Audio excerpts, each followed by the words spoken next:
Welcome to Armchair Expert. I'm Dan Shepard, and I'm joined by Mrs. Padman. Hi. What a fucking treat. What a major treat. Babers is here. Amy Poehler, our North Star, both of our favorite comedians. I know. A god walking among us. I can't believe she's sat in this very seat. And I hope she farted. Well, I doubt she did. She's very classy in addition to being so talented. But just outrageously grateful about the conversation we had. Me too. And I Very thought she special. really showed the very beautiful, tender side of herself that is just really... I feel honored. Yeah, big time. Poehler is, of course, an actor, a comedian, a writer, a producer, a director, a creator of a comedy empire, UCB, done every single thing someone could do. Parks and Recreation, SNL, Inside Out, Mean Girls, Baby Mama, Ding, ding, ding. Carl Loomis. She has a new movie out in theaters this Friday, Inside Out 2. I can't wait. Yes. Inside Out, the first one was so perfect. It was one of the first gifts you gave to the kids. Do you remember that? No, I don't. You gave the DVD to Lincoln because it was one of your favorite. You thought it really helped you understand your feelings. Oh, Can't believe you don't remember that. I don't. Very sweet gift. Oh. Well, Inside Out 2's got a bunch of new characters, which is appropriate because our lead character is going through puberty. So anxiety shows up. Embarrassment. In addition to Inside Out 2, you should check out a new podcast she's producing with two of her best friends called Women Talkin Bout Murder. Instagram for the fact check. We're going to play some clips. Yes. Please enjoy our friend, our sweetest babers, Amy Poehler. He's an armchair expert. He's an armchair expert. He's an armchair expert. Gotta get a tea because I'm a tea. You're a tea gal? A tea boy? I'm a tea boy. I'm a grade A tea boy. Rob, that wasn't helpful. You're supposed to take the tea packet. No, I'm looking at the temperature. Oh, wow. Wow. Well, dare you, Rob, Dax. if I may. Good I job, would Rob. Boil it, baby. 212. Because I like to drink it like the Brits. So you gotta do high boil and then a little milk. So you can get it to 214. It's not supposed to be possible. Science tells us it's not possible. I can't believe I'm meeting Wobby Wob. And Monica, I've never met you in person. I hate that, but I'm It's really, so really thrilled. nice to see you. Can we take a second to recognize how insanely cute Wobby Wob is? Were you expecting to so be cute. that cute? Well, I've seen pictures of Wobby Wob online. Sure. Because I've seen him in some of the Promotional material? And I'm curious, do you sit back there? Running the board. Can I tell you one funny story? Yeah. So we had Wiz Khalifa on. Oh, From researching him, I knew there's no way this dude can get through 2 hours without smoking weed. So I said, please feel free to smoke weed. So we have the window open and whatever, and he's smoking. And I thought he would smoke a joint or something. Yeah. But he smoked 6 in a row for the entire... And I had this moment where I was like, I'm a little high, I think. ooh. And then I look over at Exciting. Monica, and Monica has this... Here's Monica. She's like this. No. And I go, oh my God, Monica's back. Here's the best part. Rob, I've never seen this in my life. I look over and Rob's like this. He sits like this. Oh, But no. Rob was like, Closer. He got I was closer. like, we're all completely Jeez. Rachel Dratch has a really funny story about being at an SNL after party, and someone gave her Black Crow's weed. Okay, special Black BC. Crow's BC weed, and she BCW. couldn't get out of her because she's not a weed smoker. She Yeah. smoked just a little bit, and she just stayed in her chair for like 5 hours until somebody rescued her.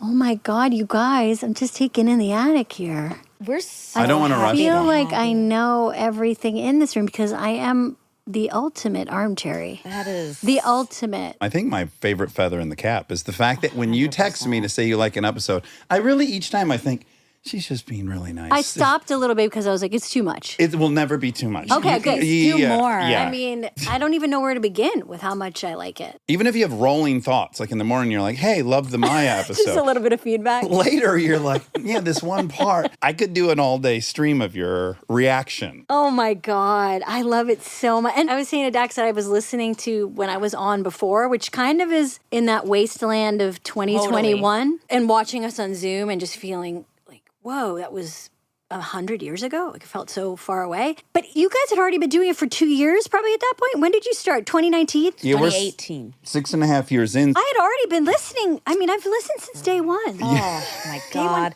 I Every think ep. when Dax first Thank told you me. so much, Rob. Good job, Rob. He Thanks, heated Rob. it to He's the right handing temp. me a tea. I really appreciate it. Thank you so much, Rob. Is it hot as Hades? It is. It's the correct British Do way. you need milk with it? That's the really correct British I don't want to way. be. I feel like Rob has sat down now, and I don't want to ask him to get back up. I'm happy to go get you some milk. Yeah. Please and thank you. I'd love some milk and some sugar. Some please. regular milk? Yes, that's the English British way. breakfast tea. It's the British way. It's Sorry, the Rob. only way. It It is the only way. But when Dax told me that you listened, or I think he probably Forwarded. betrayed your trust and sent me a screen grab of a text. You'd be fine with that. If course. it's a compliment, Everything I text, I try to assume someday could be published. Yeah. Exactly. Truly. It's the best moment that's happened in 6.5 years, for sure, including Matt Damon. Whoa. That was the highlight. I could not believe that you were listening. Wow. It was well, so special. Of course, I would listen to Babers. but hold on though. I could make an argument in many ways you wouldn't. Really? Yes, because I think if I've ever met anyone very similar, But- you and I are mini hotheads, justice warriors, chip on our shoulder, analyzing everyone's intentions and motives. So in some weird way, I can imagine you going like, ugh. Well, I love podcasts. That's my thing. I love listening to them. It's kind of replaced a lot of things for me. Living in LA, driving, listening. But like you, I love trying to figure out humans. And when you're listening, it's safe. Like you're listening to a conversation, you're having your thoughts about it, but I'm processing it on my own. That's why podcasts are great. You listen on your own. Yeah, and you don't have to worry about your face betraying you. You can almost Yes. react in a way, because certainly there's moments in here where I want to go like, give a whoa, Yeah. but I'm not free to do that. I know. But you kind of are. I love what you guys do because I feel like I'm in the deep end with most of my conversations now. I just want to kind of get into the deep end. Yep. Yes, impatient to get there. But it's hard when you're doing work or you don't want to do deep end conversations with people that you don't know or you can't. I don't know. So You don't know their comfort level. the small talk is hard. We got to get right there. I actually feel more comfortable there because I think maybe like you, I'm working on it, but I'm pretty hyper vigilant. So I want to know who I'm dealing with. I know. So, Babers, it is a curiosity of mine because I'm working on it. on I'm the working on it. surface, mom and dad are married. Yeah. And Bill's a lovely Yeah, I don't have a guy. very high ACE score. Okay, great. So this is one of my questions. I've taken the test. You have. Did you take Yeah. it a few times to see if you could get your number up a little Yeah, I bit? did. Yeah, I did that. Playing it fast and loose with food scarcity. Like we didn't have Kraft brand macaroni and cheese. That counts. Yeah. Thank you, Rob. I'm sorry to make you leave the attic. God. I'm loving watching this. I really appreciate you doing that. Thank you. And I'm sorry you had to leave. Sorry. Okay. Okay. ACE score, hypervigilance. Yeah, I'm working on it. To answer your question, why? I'm not quite sure. I think I was born with it a little bit. I think I was a little parentified. My parents were young. What's parentified? Okay, like you become the parent. Oh, right. The responsible one. Yeah, my parents were really young, loving parents, but young. We kind of grew up together. So I think I felt from an early age, I have to pay attention here. It's my job too. I might be asked to take the wheel at any moment. Yeah, I felt that from a very early age, like 8 or 9. I remember maybe it's just ego or I don't know what it is. I'm working on it. But I definitely felt like I think I'm in charge here. Yeah. And you talk a little bit about it too, but I just felt out of my body a little bit and aware of surroundings early, and then I got rewarded for it. Positive feedback loop. Well, this was going to be one of my questions and much later, but I feel like every time I do bump into you, you and I are on a similar self-exploration path. Or maybe you'll bring up something you've been mulling around and I'll think, oh yeah, that's really fun to think about. I'm going to try that. I was wondering, we have our story. And our story explains why we are the way we are. And it's so comforting, right? I can it's like see a you blanket. rolling around and frolicking in the story. And then this kind of disruptive thing happens where you have children. And one of my 2 children's, Lincoln, she has all the shit I have without any of the reasons I gave myself for being this way. And I'm more and more having to maybe consider like, oh no, man, it was all genetics. The story is just something you've put on top of it. And I'm just curious if you've had that experience with kids and if it's like poked holes at all in your story. Big time. Some of it is watching codependency, what it looks like for them, and realizing, right, I did that, I still do that, seeing that, and then having a kid that is really different than you. That's also a big one. Like, if they're an island, you're a wave kind of thing. But deeper than the kid thing, if you're getting older and you're doing any work on yourself, there just becomes like an end of act 2 moment. And an embarrassment, right? It's so embarrassing. Like all these, I always, I never, I'm this kind of person. It's so gross because it's not really true or even really true anymore. Yeah. Maybe it's just an old story. And then you got to start practicing your backhand, basically. What is your backhand, the thing that you can do, you just don't do it as much or as often? Do you want to practice that in Act 3? But it's so funny you say that. On my way here, I was thinking, I wonder what version of myself will show up in this interview. Oh, that's fun. I want it to be the authentic version, but I was nervous because I could bring a different version if I wanted to. Well, you have one that produces great results. This was another one of my highlighted words I just wanted to talk about was performative Yes, dude. as a concept. Let me back up. You're in therapy, I imagine? Yes, I'm in group therapy and individual. Oh, my goodness. And guess what's strangers? coming back? Couples therapy. We Guess just what, interviewed Orna. motherfucker? What? I know. She was sitting right where you're sitting Okay. 5 days ago. So, I'm so obsessed with couples therapy that I do a fake podcast where I play a couples therapist named Dr. Sheila. Question mark. With a question mark. Thank you, Dax, due to legal reasons. And I'm obsessed. And you are too. Why do you think we are? Why are we obsessed with couples Oh, therapy? right, yeah. Or therapy? Well, I'm obsessed with all of it. I love Orna. I love anyone that does a good job at anything. So she's love her good. hair. Ugh. Her hair and her ability to just look and not talk is crazy. And it just pulls out the thing in the other person that they don't even know. It's so under the surface. And all of a sudden, this like recluse is crying and opening. It's unbelievable. And her then power. also, I'm obsessed with why is she doing it? Oh, we get into that one. Okay, can't wait to hear. Then the couples. I'm like, thank you for your service. Truly. And not in a million years, babers. For me, no way. Yeah. That's too much. Yes, and you and I, this is where we diverge a little bit. We do have different comfort levels with that aspect. We do. And I guess probably my explanation, my story is AA for 20 years. I was like, Yeah. I get so used to fucking strangers are there and I'm talking about shitting the bed in an orgy and we move on and I live. I'm working on, this is going to sound so cheesy, this connection, but this is why I'm like, I'm going to do TikTok this year because I know this I know is you cheesy. referenced TikTok in an interview. I love was TikTok, like, what? but the connection really, it's bigger than that, which is how do you allow yourself to be seen? You have to allow yourself to be seen or known. Sometimes as I get older, I realize, am I truly known? It's like a deep ache. You want to be known? So it's kind of like, how much do you give away? Who can you do it with and to? You want to be known. You don't want to feel lonely. Yeah. Babers, you're emotional about being known. I can Is part relate. of it to be known, but also to know yourself? Or do you feel like you 100% It's more that know I feel yourself? sad for the parts of me that didn't allow myself to be out there and be known, which is why couples therapy is so fascinating to me. It's like this combination of, and therapy in general, being tender and being known, and then also setting good boundaries and taking care of yourself. It's deep stuff. I just love it. Does that make sense? It does. My kind of recent breakthrough with this attempt at therapy, my most recent attempt, which is going on for 2.5 years. And this is your first time you've ever done therapy? Yeah, like I did couples therapy. I saw one person for a minute, maybe two different people. The real thing that happened in this one that's magic, I assessed this guy immediately as someone that could care less if he got my approval. That's an important aspect for me in the equation. Do you sense that? Yes. Honestly, my job in therapy is to just straight up therapy 101, feel my feelings. Barf. No, thank you. Fucking barf. It always comes back to the pause of just, could you sit in that feeling?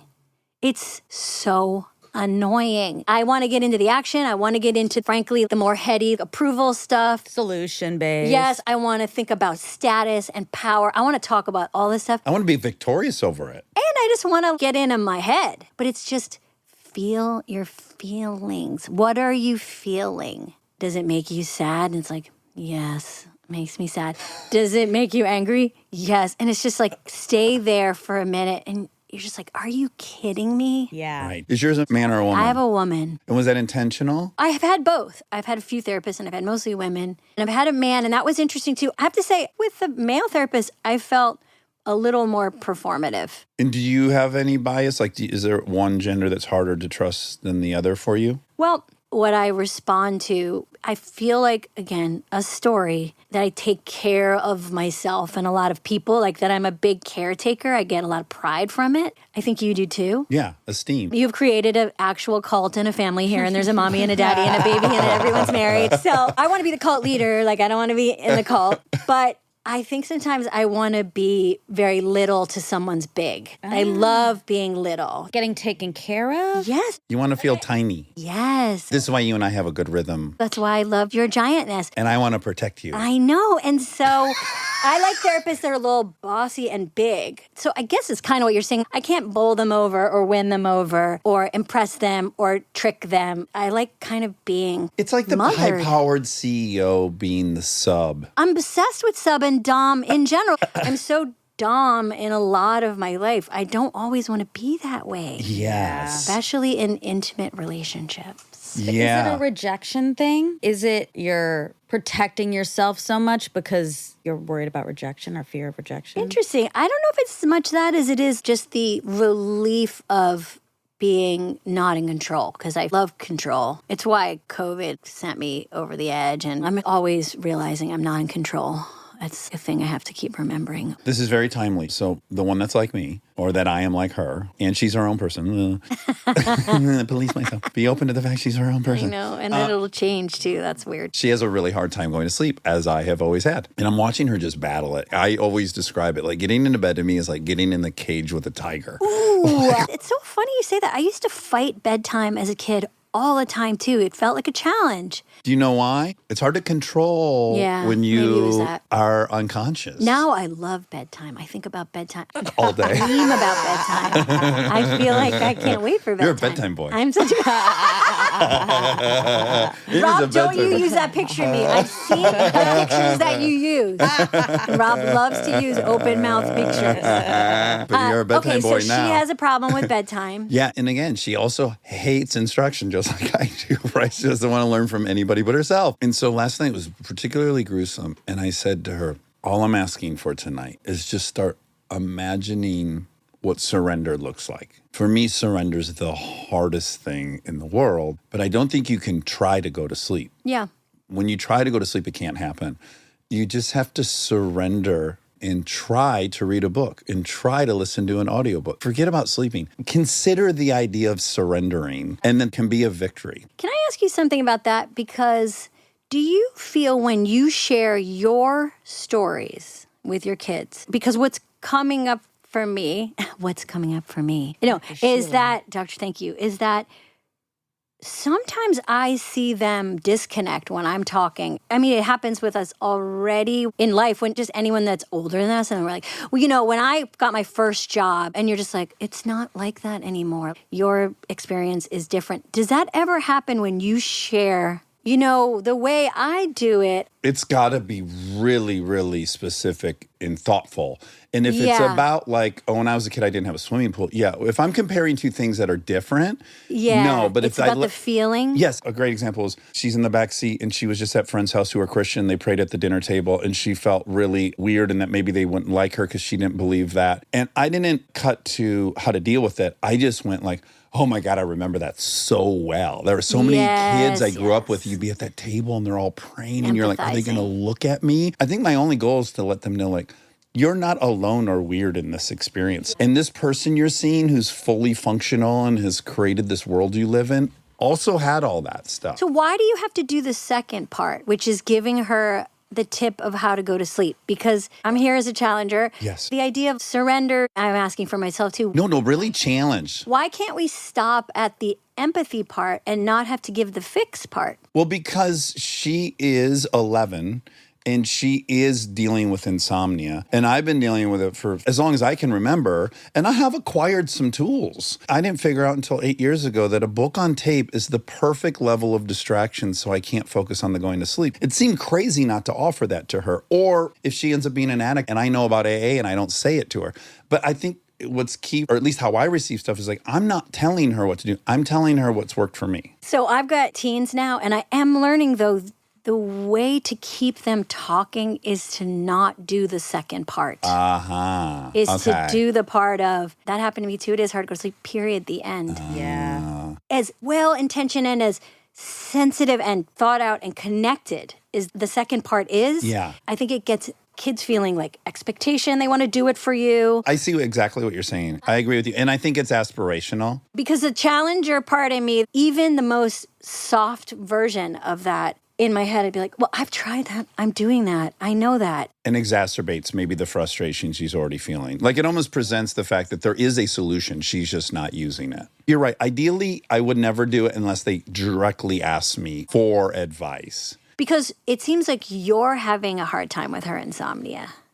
You've said a couple times that it reminds you of your insomnia. So I'm just saying, like, I know people do this, but she's going to go to sleep. It's going to work itself out. She's not going to, die she's going of, to figure out how to go to sleep. Sleep she's deprivation. She's going to figure it out. It's interesting. You might be uncomfortable with her insomnia. Well, it's even more direct. I'm not. Kristen is. And I'm also trying You're to trying to manage. navigate, The codependent has got 2 of my 3 gals are tore up about this thing. And then the dude in me is like, okay, I'll it's fix so If I may, the dude in you is like, I'll fix it in a very sneaky way where they think I'm just sharing my AA version of my story, but I am telling her to surrender because nothing works more than when you tell someone to surrender. Yeah, when you Machiavellian. I relate. I want to fix it. I definitely have that vibe. I don't think it's binary, though. I don't think you can have an approach which is I don't ever give advice or I do give advice. No, I just find for me, when I start to, it's where I lose them. The results are clear. But part of it's ego, right? Because you want to be someone who is good at giving advice. I think all 3 of us here like that. Okay, let me ask you this, because I had a therapist ask me this one time and I loved it. What do you do when people don't take your advice?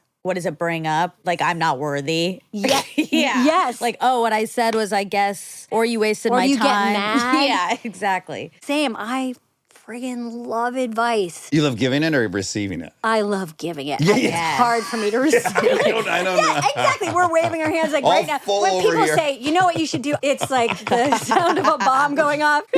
70% of the sentences my brother starts is, you know what I would do if I were you? And I'm like, yeah, this is a showstopper. Or how about when someone's like, have you ever thought? And I'm like, it's just like, it's just, I can't even. Earplugs in. But to me, it's the person. If the person who's trying to give me advice, I know is also very receptive to advice, they themselves have taken in a lot of advice, I am more willing. But if it's not someone who I think is very good at receiving and then they're trying to give, I'm like, no, you don't get to do that. Totally. It's just the right person in the right way. But I notice it. Luckily, I have a tool or a trick now where I can put my foot in the door for a second longer and be like, oh, okay, hold on. Something's happening, but yes, go ahead. Even that's enough. But I didn't realize that when I was getting it back, I would just start shutting down. But I was so good at fooling people. They didn't know. I was like, thank you. Yes, so good. Thank you. And then I just didn't receive it. So do you feel seen when I talk about, I have done myself such a disservice by not calling people along the way that were already in the same station and say, hey, what's the ride been like for the last 3 years? What should I look out for? I completely relate. And I have been trying to fix that because women who are about 10 years older than me are so prime time for me. I'm so blown away by how helpful they are, just even being around them. I don't ask specifically enough, but I'm working on it because when I do, I feel like a watered plant or something. But I am the same. I love being a mentor, of course. It's my dream. Feels great. It's the best feeling in the By the world. way, let me applaud you. You're a fucking great Yeah. mentor. We have Thank people you. in here endlessly who you have played a role in their journey to where they wanted to get. You were great at it. Well, it's like my forehand. I love it. I got to work on my back. Yeah. Right. So I can see several different motivations for not availing yourself to advice. I know a few of mine, and I'm curious what your explanation is. Because I think maybe it would expose the fact that I don't belong here to ask. And that's a great fear of mine. Like, do I really belong here? And if I'm actually admitting to you, I'm not sure how to navigate this, I'm really exposing myself as maybe not belonging here. Is that part of it? Or is it more like it's a weakness? Okay, I'll get vulnerable here. Monica, I feel this way about relationships. Maybe you do too, but I'm single. When people talk about relationships, it's just like, if they don't do it the right way, it's so wrong. Yeah. And you just don't know what to say other than like, just do it the right way. I can't tell you, but if you say anything wrong, I just can't. So I think it's less imposter syndrome and more just like true vulnerability and sensitivity to being afraid that they're going to get something wrong about you. I think it just comes back to, if I open up and say, what do you think I should do? And someone gives me advice that isn't right, it's like they don't actually know me. That's the part that makes me feel sad. Yes, and then also now they think something wrong about me. And I didn't say it right to them. I always feel so bad. I'm like, no, I didn't mean it like that. Miscommunication is so sad for me. It makes me feel disconnected. I've done it 3 times this year, and it's the first 3 times in my entire life. You've gone out to a mentor? I've asked people if I can talk to them for advice. I got to do that more. That's going to be a goal. It was when wrestling with this fear of a loss of relevance, which I can barely admit out loud that that's something I will ruminate on. And then that my financial trajectory would take that down a cliff, huge economic insecurity. All 3 people I asked advice for, who had been further along down the path, in a very similar path, they didn't have great advice, but commiserating with them and sharing that we both have those fears was enormously helpful and right-sized it and actually, in its own weird way, was advice. I left feeling much better. Did you share with them that it was hard to ask? Yeah. I think that helps. I don't think people think that things are sometimes hard for me. So I sometimes have to go, this might be weird, but it's kind of hard for me to ask this. And you can tell people really relax. And are probably shocked because you present, of all the people I've watched, there's so much seeming confidence in who you are. I think it's why people are attracted to you. There's just like a clear direction you seem to always be moving in. And it's very much the steering wheel's in your hand. And yeah, I imagine it shocks people to hear that Amy is scared or fearful or confused. Wow, great job, Amy. You really managed to never... like, what the fuck? Okay, your goal was to have control and you did it. Yes. You got it. So you did do a good job, but now it's not serving you anymore. It's not serving. And so you have to let it go. Yeah, I got to practice it. I'm so the same. And I just had this huge meltdown, essentially. Ooh, on air? Can we listen to it? It was not on air. Okay.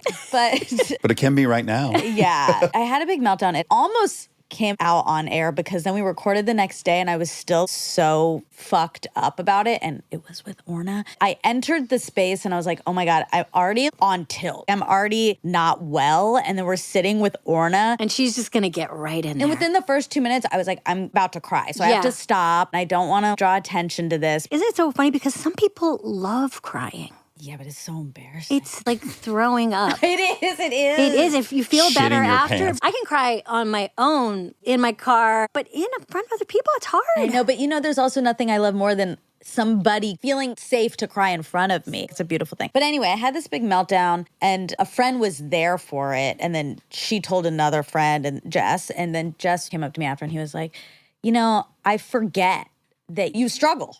Because you are always the person to like give advice and you're always the person who seemingly has their shit together. And that's why I like this show is I don't want to hear people's like, I got my shit together. Who cares? Yeah. There's nothing for me to learn. They also don't. They also don't. None of us do. But why don't I afford myself the same luxury of that? It's really weird.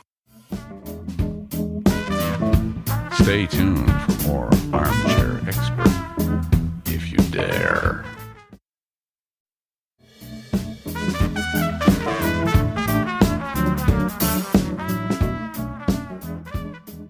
I want to know more about your meltdown, but I know you don't. I could say, we'll see what we keep in of it because it has to do with the show a little bit.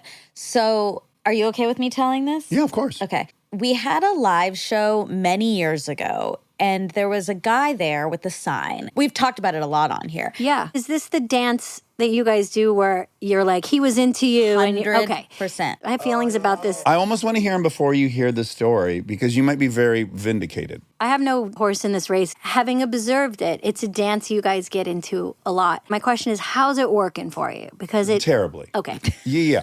I'll be the first to admit it doesn't ever have any impact. What comes up for me is I've been on the side of Monica where I feel like someone is, it's not gaslighting, but it's this feeling of someone's telling you something and it doesn't make you feel better and they can't understand why it doesn't. You feel bad that you're not feeling better.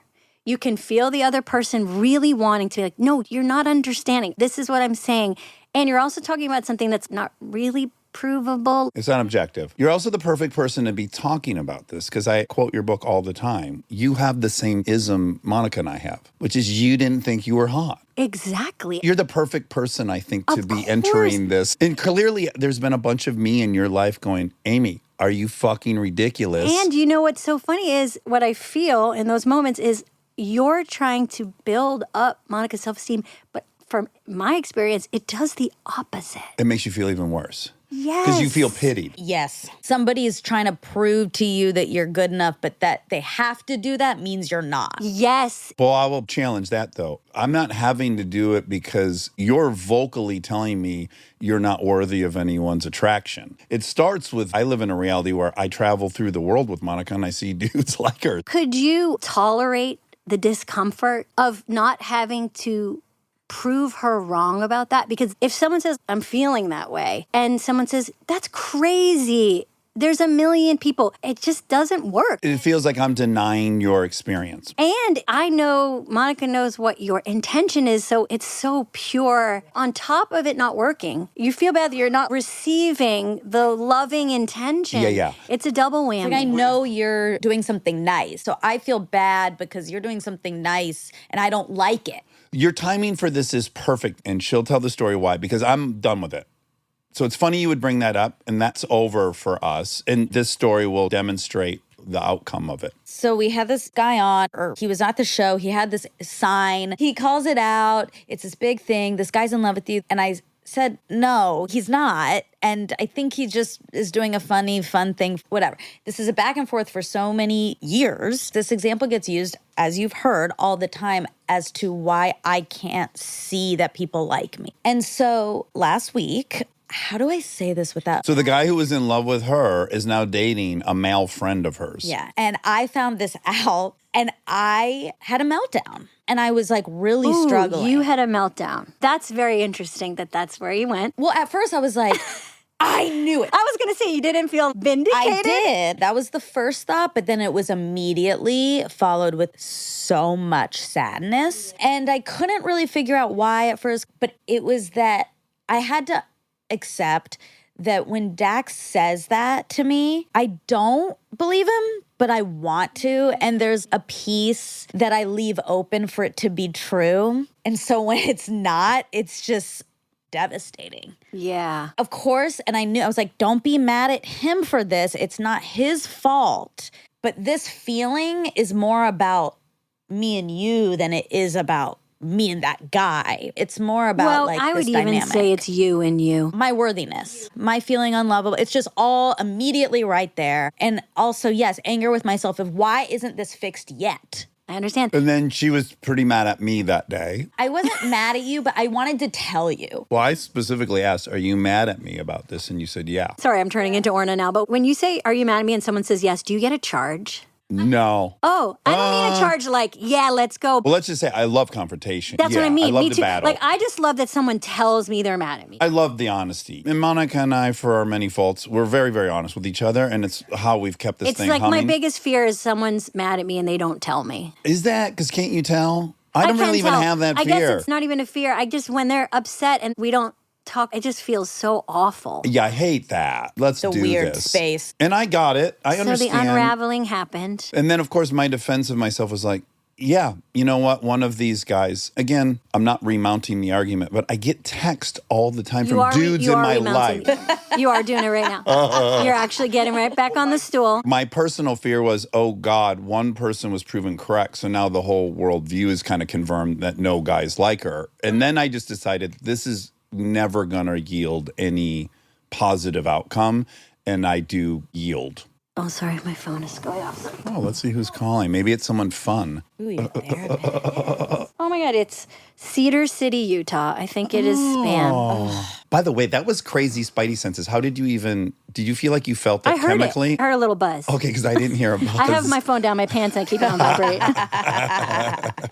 So what I think is interesting is, what if we slid it over to something that isn't as charged in the pie of life? Maybe the relationship piece is a little charged and a little tender right now. So let's say you slide it over to something that you feel like a little bit more solid, and let's say work. So if someone says, I'm trying to get a job, and someone else who's been in the job market, because you've been married for a long time, so a married person who hasn't maybe been putting resumes out says, you know what you should do? Or you know what? There's a ton of people that want to give you a job. You'd be like, but it is different now. I'm having a different experience, and you haven't been looking for a job for 15 years. And so I want to try to remember to ask more people that are also looking for a job what they're doing, a little bit less the people that haven't looked for a new job in 15 years, but they're well-intentioned. Yeah, they want the best for you. Of course, and of course I'm going to get a job. You just slide it over to another thing. It just feels very clear. It's just the charged stuff that I super relate to. Fears of not being enough romantically are, for me, the strongest in the world. To not be desirable, that's the number one thing. As a single person, there's also just an added layer of like, who is the person? Because the last 5 years, especially as a person dating out in the world, has been a trip. I just want to commiserate, empathize, just say the job market is not the same as it was. Not to call it a market, but it is. Yeah, it has it its is. own different things now, and people are experiencing differently, and people are like dating differently. People are expressing themselves differently. So I notice it because I've spanned both versions. Yeah. It's not maybe the way you might be remembering it. I'm getting a little defensive. I can Okay. feel it about, I don't know that I'm giving so much advice. And maybe I am and I'm blind to it, but I would think of it more, or this is what it feels like it is to me, is I also know Monica's a great writer and she has opportunities to write that come up. And I tell her all the time, like, don't forget, like, you're a bad motherfucking writer. And that's a very rare skill. Don't underestimate how few people can actually write. In my opinion, that separates the adults from the kids. That's the superpower. And I'll just throw that her way. I'm not saying like you should submit for a book or you should do this or you should contact this person. I'm just kind of at times, as I hope I would do with any friends, like when I see you have something special, I want you to not sleep on it. But the difference is I'm not saying, no, I'm not. I agree. Yeah, you know you're a good I writer. know that about myself. So when you say it, it makes me feel good. I like that you like that about me, but it's not doing anything to me because I already know that about myself. I feel confident there. It's just nice. But the relationship stuff, I don't know anything. It's so scary. It's so hard for me. It's so deep. It's so old, all this stuff. And this is my fault that anything anyone says is going to rock the foundation. That's my stuff to fix. Yeah. And you matter to me. Yeah. So your opinion matters. So when you say stuff, I'm like, maybe it's true because he's saying it. And then when it's not, I'm mad. Yeah, I get it. I'm sorry. You don't. You didn't do anything I wrong. am. I would not want to add on the layer that you're articulating, which is like, and now I also feel bad because of this. I don't wish to do that, and I'm sorry. You guys talk about a lot of stuff in here. You really get in, and it's enmeshed in a way. So maybe you want to figure out how much. It's difficult because Yeah, it it's is. content. Your stuff is your content too. So it's difficult. I know. Amy, on your journey though over the last 5 years, sorry. I do want to know one We turned aspect. into a couple of Serbians. Because I, even after getting out of the relationship with Bree, Is Bree going to be on the show, by the way? Because, you know, I've met Bree. oh, yes, you have. Babers, we've known each other a long We have. We have been through a lot. 20? It's 18, 19 years. Yeah. Yeah. So, yes, after Bree, I had this 2-year panicked feeling of like, that can only happen to you when you're young. I had this real fear that I could never maybe feel that thing and that maybe that's just a part of being young. And I'm just curious, do you have that at all? In where? Where you're at, where you're dating and you're not 20 years old? No, mine is more really trying to bring kind of what we were talking about earlier, bring the authentic version of myself to a relationship. Because I think that's the work, is showing up and figuring out what that is. And I've been grateful that I've turned the work in a little bit. Other people as medicine was definitely something I probably... Yeah, we all do. Yeah. I always say it's the original drug. 100%. For me, it was Me sixth too, grade. man. Sixth grade. Me it hit. too. I mean, I've pulled so many hot guys. Yeah, you have. I know some of the roster. And the pull. Sorry to brag.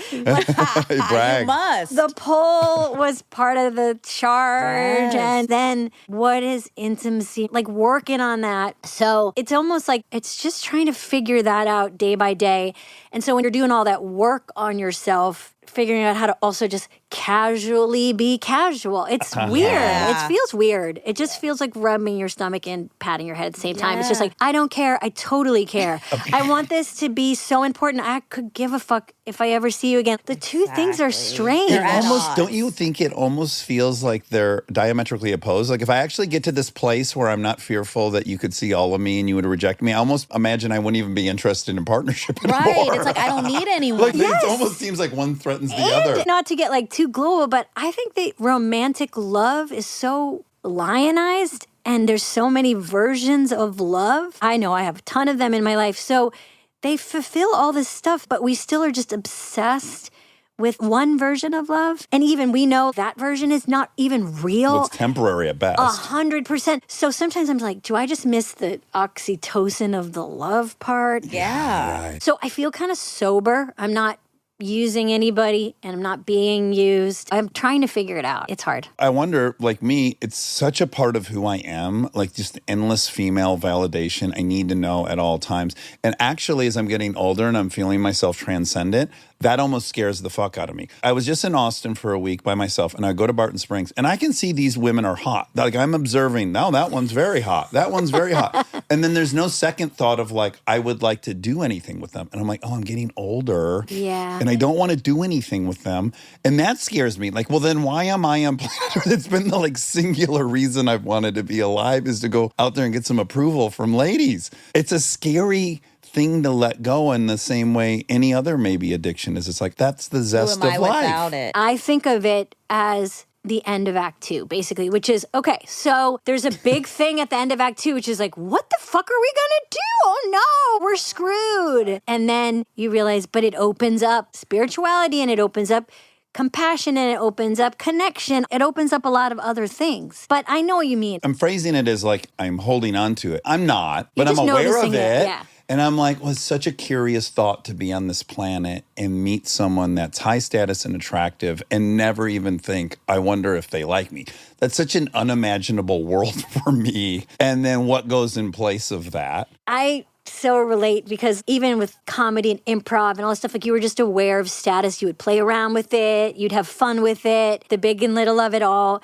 And then when it kind of starts to fall away, I mean, I guess it's just fear of death, really. It's just like, oh no, am I going to die? To bring up an interview I was reading with you, and you were talking about that you have discovered later in life that you're more of an introvert than you knew. And I guess I was wondering when I read that, are you discovering you were always more of an introvert, or has the context of your life actually just made you more of an introvert? Because I think for me, I was just trying constantly to get everyone's approval, and basically everyone around me had higher status, or they were further along in their career, or they had more money, whatever the thing is. And then as I have gained status, the hit isn't there.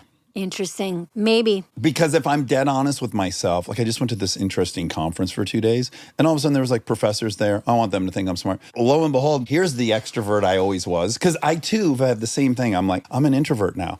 But put me in the right room and I'm not. I'm right back to being an extrovert. Ooh, you're hitting on It's something. disgusting, but I think it's the truth about me. It's not disgusting. It's like human nature. We're social primates. Ooh, that's so interesting. You might be right because I did learn in the pandemic I wasn't a true introvert because I was really hurting. Itchy. I just felt I definitely need people and I need to feel connected to those people. But I'm going to really think about that because I don't think I ever really recognized the amount of energy I would put out. I felt really proud of how much energy I could put out. And then when the universe kind of made us all stop, I definitely had to look at my workaholism and just productivity in general, the myth of that, and what does that even mean? And that's very generational. Like, we definitely were told that. So part of my extroversion was about the grind. I just got such pride in how much I felt like I could grind and hustle. Even letting that go feels like a vitality part that's really scary. For sure. I know for you it's tied into money. On the 0 to 10, where are you at on the money? I don't have the same. You don't have no, that. I don't. I have a Interesting, 'cause very. you're very blue collar. I've thought about it because I've listened to you guys talk about it. I don't have the same fear. I never felt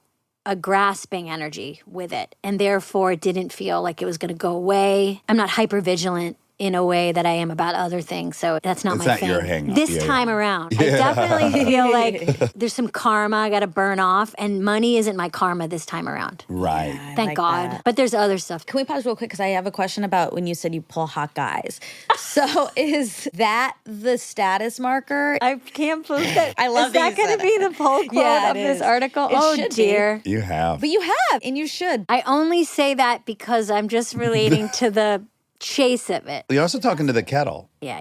But that's my question. Is it a person with physical attractiveness so that you then feel, for me, if a hot guy likes me, then I feel hotter? I love an alpha. Alphas love alphas. Yeah. I love it. You know, you're the one who introduced me to the alpha concept No way. in 2006. You were early in on the alpha energy, and you informed me about And I it. have been around so many alpha males. I yeah, mean, yeah, it's yeah, been Your whole life. I also love alpha women. I'm obsessed. Anyone that you're just like, oh my God. So I think there's something about status, but there was a relaxed sense of self where I could even fake it most of the time, but where I felt confident enough to go for it. And that's changed a little bit now, I have to say. It's not the same. That's why I'm relating to the job market is different. Things feel different now. Everyone's coming at each other like cats, not dogs. Everything is very sidewaysy, it feels like. Does that make any sense? Am I talking in a riddle? I don't know. So what's my point? Oh God, I can't believe I said I pulled hot guys. Oh my God, Amy. And also, oh God. Of course you pulled I hot feel guys. like, Oh, here we go. I'm about to make the same mistake twice. I know. Babers, you're a smoke show, and you're so Babers, confident. thank you for Yeah, saying that. you are. Babers, You're right such a back smoke at you. show. Right back at you. And what a fucking once-in-a-lifetime personality. Yeah. What a once-in-a-lifetime Babers. performer. Any fucking dude is going. Doing it. He can't help himself. I love you. I love you. It's Can't help true. No, I I'm love you. not I gonna say it's love true. you. I It is- love it you. It is for me. I love It is for you. me. I was like, I who's thank this you, little and I agree. unicorn bouncing around? But she's got sparklers coming off of her hooves. What's I going on love here? you. Thank you, and I agree. And I can't wait to find out who that person is. As we're not entering middle age. You and I inhabit middle age. Are you feeling? Is that weird? It is weird, but I think I'm starting to grasp the things. You hear people talk about they enjoy it. 50s is some kind of like little honeymoon. Yeah, because you haven't hit 50 yet. But I'm months away. Okay. I'm feeling a little bit of wisdom. And obviously it's a trade. It's like the fight for the wisdom. And I'm feeling the transition. And sometimes it's clunky.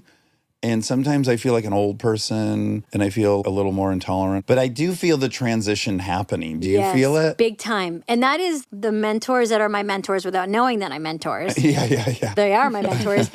That is what I learn a lot is just the letting go of the smaller things, letting go of the fight, letting go of the judgment or the resentment. That part feels really good. When I got on the other side, you just start looking at things and you're like, it's not that important. That bothers me, and yet it's okay. I've started to let go. An acceptance. Yes. What are you doing for your 50th? Oh. Are you having a party? Okay, so similar to that, I don't ask anyone for advice. I also never invite people to a birthday party. Okay, same. And can I just say something? I don't like birthdays. I never celebrated them. The idea of like, surprise, nightmare. Nightmare. People toasting, nightmare. Uh-huh. I had a dance party for my 50th.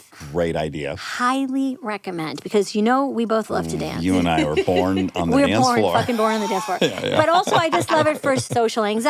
I you don't don't have really to talk want to to- chit chat. I just want to kind of move around. And we know we're good. Let's be honest. We're Of course, we're going to be the best dancers. Like, we have to win the dance contest, but have a dance party for your 50th. should. It's funny you'd say that. So I don't ask for advice. I don't want anyone to come to my birthday party because I'm certain they'll have a bad time. So I'd rather just not deal with it. And then also, I don't ever ask for presents or things. So weirdly, I've decided. So I was watching Instagram. I'm watching this guy cook a fucking tomahawk steak in the woods. Oh, I've seen that guy. And he's got a pot of butter over a fire and he's like stirring the butter with the tomahawk steak, right? And I sent this video to Aaron Weekly and I said, I want you to make me this steak in the woods for my 50th birthday. Will you? And he said, absolutely. And then I saw these crazy hard-boiled egg hamburgers on another Instagram thing. And I sent those to Charlie. And I said, I want you to make these for me on my birthday in the woods. And by the way, shocked, they can't wait to do that for me. Yeah. Of course. I've been blown away. They're like, oh my God, I can't wait. Yes, I'll do that.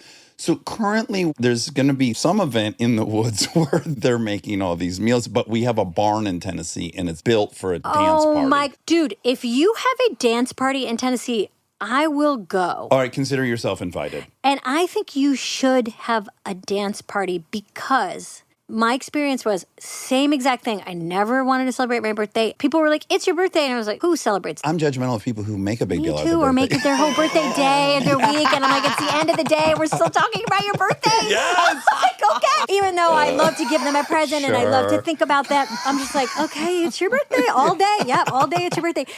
And I have to birthday say, month. have a dance party. Have a silent disco. It helped me cross over to What my space 50s. were you in? I was in New York. My friend runs that show Sleep No More that just Oh, yeah, closed. yeah. And it was at the McKittrick Hotel. Samantha Ronson was the DJ. Wow. Get a great DJ. I just said, I want 80s and 90s hits. 5-gallon bucket of MDMA at the door. Exactly. My parents came, all my friends. We managed to kind of thread through COVID. We were in between bursts of strains. So everybody came. There was no toast, no chit chat, but it was important. You know what that solves too? The thing I hate about parties like that is there's all these people I love. I would want to spend 30 minutes talking to each person. And then you end up having to say hi to all these people. And then I get self-conscious about that they felt shortchanged. But if the whole event's on the dance floor, like, we'll all dance together. That's what I said. I said, I'll be on the dance floor. Come say hi. Right. Genius. Because I didn't want to stand at the door. I didn't want to talk a lot. And also, I kind of wanted to just point at people on the dance floor and for them to be like, hi! And then they come back and leave. It felt like a good thing to do for myself. Also, and not to be cheesy, but it's nice when you're 50 to actually look around and say, wow, I have all these friends. I've built something. I have the Aaron Weekleys of the world. I have my new friends. The numbers game is kind of nice. Yeah, to see it all, it forces you to recognize you really were here. Yes. You really existed. As you get a little older, you want to remind yourself of the numbers. Does that make sense? Sure. Yeah. Okay, so this was one of my other questions, and it's on a very similar topic to you getting to see all your friends in one place and recognizing it. You've had a bunch of chapters. You have SNL, you have starring in movies, you have starring in TV, you have directing, you have writing a book, you have building UCB. And I'm curious, you for that. on your deathbed, what's the one that you're like, oh man, I'm proud of Amy for doing that? Ooh, wow.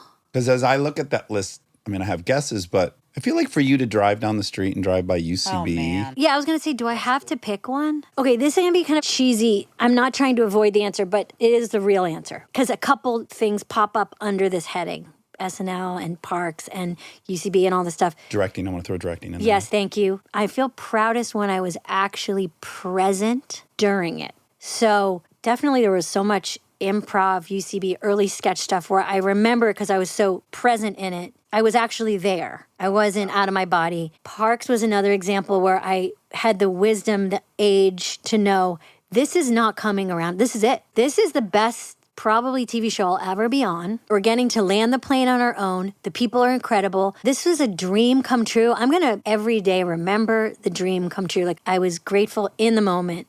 And in many ways, SNL too, little different because SNL was kind of like an emergency room. I felt crazy, like I was on drugs. And Yeah. Sometimes times I were. wasn't. So still, I felt present. I heard actually you and Maya talking, and I brought it up to her. You guys are sitting there talking in some interview, and you said there's a moment where you guys both realized, oh, we can have fun while we're out here. The sketch is almost secondary to let's try to do this over and over again. Yes, that was a drug, really. But my go to bed happy thing is when I actually remember that in whatever I'm doing. The accomplishments feel like they're just stories that you can tell, but the feeling of I'm actually feeling it in real time, it's hard to get to. It feels like a timing thing and work on yourself. And you don't get nostalgic for the results. You get nostalgic for the process. That's all I'm into now. I don't even care as much about the job. It's people and process. Who are we doing it with? Because the other stuff kind of falls away. You kind of forget it. But the people and the process is the thing that I care about. Okay, so you and I are both, I don't know if you've proclaimed it like I have, and I'll regret having proclaimed it, but I haven't been on camera for a couple years and I don't want to be. I relate. You've been saying like I'm kind of retired, and I've been feeling that too. Yeah, and I'm curious what your motivations are. Parks ended and I was super burnt out in the best way, but directing and acting, I had 2 little kids during that show. Like I tell this story, which is all the guys that worked on Parks were all standing around and, been together like 7, 8 years. And everyone's like, wow, between all of us, we all had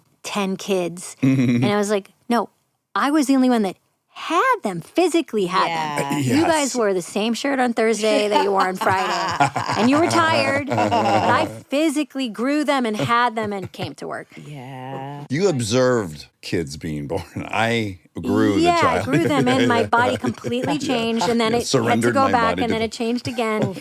So that part. And then I kind of got into the feeling of not having to be in front of the camera, and I got way more interested in directing and writing and producing and stuff, even though I had been doing that before, but I got way more into it and the freedom of that. And I used to joke, like, just wearing your own clothes on set is a dream. And, maybe you go into the hair and makeup trailer and you're like, can I get a little cream for my face? And you just go, how are you guys doing? And, let me know when you're done. You just get out of the grind. Also, that directing is the ultimate control. The day's over when you say it is. Yeah, it's juicy. Best. Yeah. But I'm getting a little itchy now in a good way. Well, I was wondering, do you get nostalgic? Because it's already happening to Kristen, which is she too had the Mike Schur experience. You're so lucky. So few of us get it. And I had it on Parenthood too, where I was like, well, I know this is as good as it's ever going to get. And then I get nostalgic for that. And I miss being with those people. But then I go, am I going to try to recreate something? And that's I always a scratched fool's a couple errand. itches these past couple years. Tina and I went on tour, and that has been Restless Leg so fun. Being in front of an audience, getting actual laughs, working on material, writing jokes. The process. That process, so fun. And also to be on tour with your friend of 30 plus years. We just want to go to like Macy's during the day and have dinner. Good restaurant. And we invite our friends up, like Maya's come and Fred and Dratch, and we just go to a movie. It's just like a weekend away, but you're doing a job, so you don't feel like you're taking a weekend away. You're just like, this is my you earned job. it. Yeah. That's been really fun. But I'm thinking about it more because I don't want to lose the muscle of it. Are you worried about that? I think sometimes when you stay away from it, it just becomes too important and you overthink, like, what should be the thing that I do? Something just happened, and I don't know that the timing's going to work out, but I got an email, would I do 1 episode of Righteous Gemstones? And I was like, oh yeah, I'll do that. I've been watching that show. If I get to go play with Danny in a scene and experience the thing I've been watching and loving, yes. I don't think it's going to lead to anything. My only objective will be to play with Walton Goggins in him. You know what I'm sad to admit is that I gave up a few of those kind of fun opportunities for a while because I was literally struggling with getting old on camera. Yeah. It was such a bummer. That's one of the things I'm leaving behind. I want to do it, but not see my face on camera. I know. I don't want to see my face. That's why know, I maybe love just- podcasts. It's so hard. Okay, Dax. Yeah. And then I'm bringing it back to Monica. What feels terrible is when someone says, what are you talking about? You look great. Well, this is where I differ from you two. I love that. I totally do. You do? Because I Yes. don't, I'm like, I know when I look good. Right. I know good pictures of myself. This is not a flattering. And also, I'm so fatigued by just even that thought. I had it in my 20s. I'm here in my 50s. I'm like, okay, babe, well, when is it gonna stop? You just have to put an end to it. So I regret over the past couple of years, I do think there were opportunities when I could have done something for fun. It's a constant struggle. It doesn't end, and That's you what's just insane. have to decide to end it. Yes. I'm going to feel this way regardless. Yes. Yeah, we're I'm going to gonna feel keep that way, going. but we're going to do it anyways Yeah. because I we're going to love know. playing on I that know. day. And we're going to maybe just not watch it. That's why being on tour has been so fun. It's been on stage, and you just don't have to watch it. I have this weird mirage too, where it's like I can Svengali you. If I'm talking directly to a human, I can project to you an 8. We are better in the room, We are babe. better in the room. We are better in person. Yes, people tell me that in real life. Like, wow, you're more attractive in real life. 100%. Babers, talk about a nightmare. I was on a fucking award show presenting an award, and the person presenting with me was a pop star, and she had never seen me in real life. And during us reading the things, she looked at me and goes,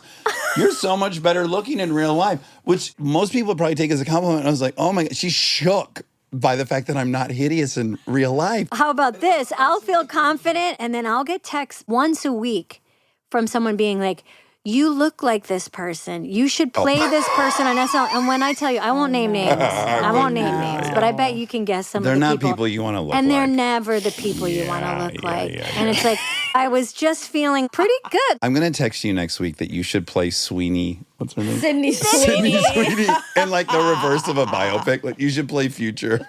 Actually, That's never been That'd be done. great. Actually, that's a great idea. It is. Oh my God, that's a great idea. Like, just very confidently playing. What's going to happen to them in 30 years? The funny thing is it's completely universal. Both people are offended. That's the hilarity of it, is we all have low self-esteem, and yet we think we're better looking than the person we're compared to. It's a total paradox. So true. I'm too insecure to even ask. The people that are mixed up, I wouldn't even ask them. If they're offended. I know. But that's a funny idea to Reverse. be in the life story of someone who's, like, if I played the rise of a supermodel, not jokingly, just genuinely committed to how hard it was to be so objectified and tall. Yeah.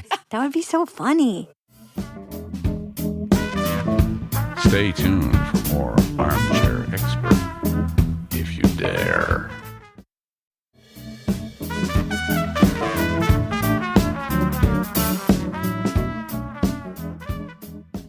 Okay, it's time to talk about your projects. Okay, yes. Let's start with, I'm embarrassed to say I didn't even know you were producing all these different podcasts, and each one of them Yes, sounds we're doing a bunch of funnier than podcasts. the last one. Do you exercise and listen to them? Yeah, or is it I only listen to the them car? when I clean my house, when I drive, when I travel. Yeah, I learned that you're listening to like a dozen of I them. love the genre. And Ike. We had him on as a guest, and I went to his house the next day, and I'm like, what show do you want to do? I will want to do a show with you. You're incredible. I've only asked like 3 guests in the history He's of this. the best. What a See, champ. he's another big boy. Yeah. It's Safe. very big boy. How great was his dad, the judge, on that weird Oh my show? God. Oh, God. I feel like Bill Jury could have done that duty. too. Bill Poehler. Luckily, he wouldn't mind me telling you, my dad is dyslexic, so he's a little more nervous. He's an extrovert for sure, but he wouldn't be able to maybe nail the lines. The lines, yeah. And that's a safety valve to stop us from him probably becoming an An actor. enormous star. Because, yeah, my dad. But when I saw his dad, I was like, oh, for sure. Oh my of God, course, yes. Ike is Ike. Yeah, so Paper Kite Podcast, we're doing a work advice podcast with the ladies I work with at Paper Kite. It's called $1 Million Advice. And then we do 3. Dr. Sheila, we do the Chris Chapman You're show. Dr. Sheila. Yes, Ike is Chris Can Chapman. can I tell one? I didn't hear it, but I read about it, and it reminded me of my very favorite sketch ever on Mr. Show. I don't know if you remember that sketch where Dave Cross is the host of a show, and he starts by saying, and he's completely disheveled. He looks crazy, like they pulled him out of the river. And he goes, welcome to the such and so. Just to remind everyone, the callers we have that I'll be taking are calls from yesterday, and I'll be answering those calls. And the topic is blank, so don't call about this because this is what happened yesterday. And then he slides a TV in front of it, and it's him doing the show from yesterday, also explaining the same premise. yes, and then back and taking back and calls back. with the wrong prompt. Yes. And then you find out they're only 6 days into this show, and he's been Way complete- behind. Yeah, it's like the 6th TV is him going, welcome to the show. We're going to try something completely different. So the fact that you had an episode where you got triggered by one of your patients. Yeah. And then you Then I called my therapist, played by Rachel Dratch, who got in triggered. the session. In the she got session. triggered. And then Yes. she called her therapist, played by Tina. And this was just improvised. And this Dr. Sheila character is like a narcissistic boomer. She's really out of touch. She loves men. Don't they all? I know. She's like a delight to play. She's the opposite of a lot of characters that I played before. So they're just talking about a thing. They can't get to the bottom of it. I get frustrated. I call my therapist, played by Dratch. I brag a little bit about my podcast. Dratch gets triggered. She calls Tina. Tina just made the choice to be in a Home Goods. And she was like, I've told you not to call me. I gave you my cell phone number as a courtesy, but I asked you not to use it. And then Tina gets really upset. And then she calls her therapist, and it's Paula. She calls the client.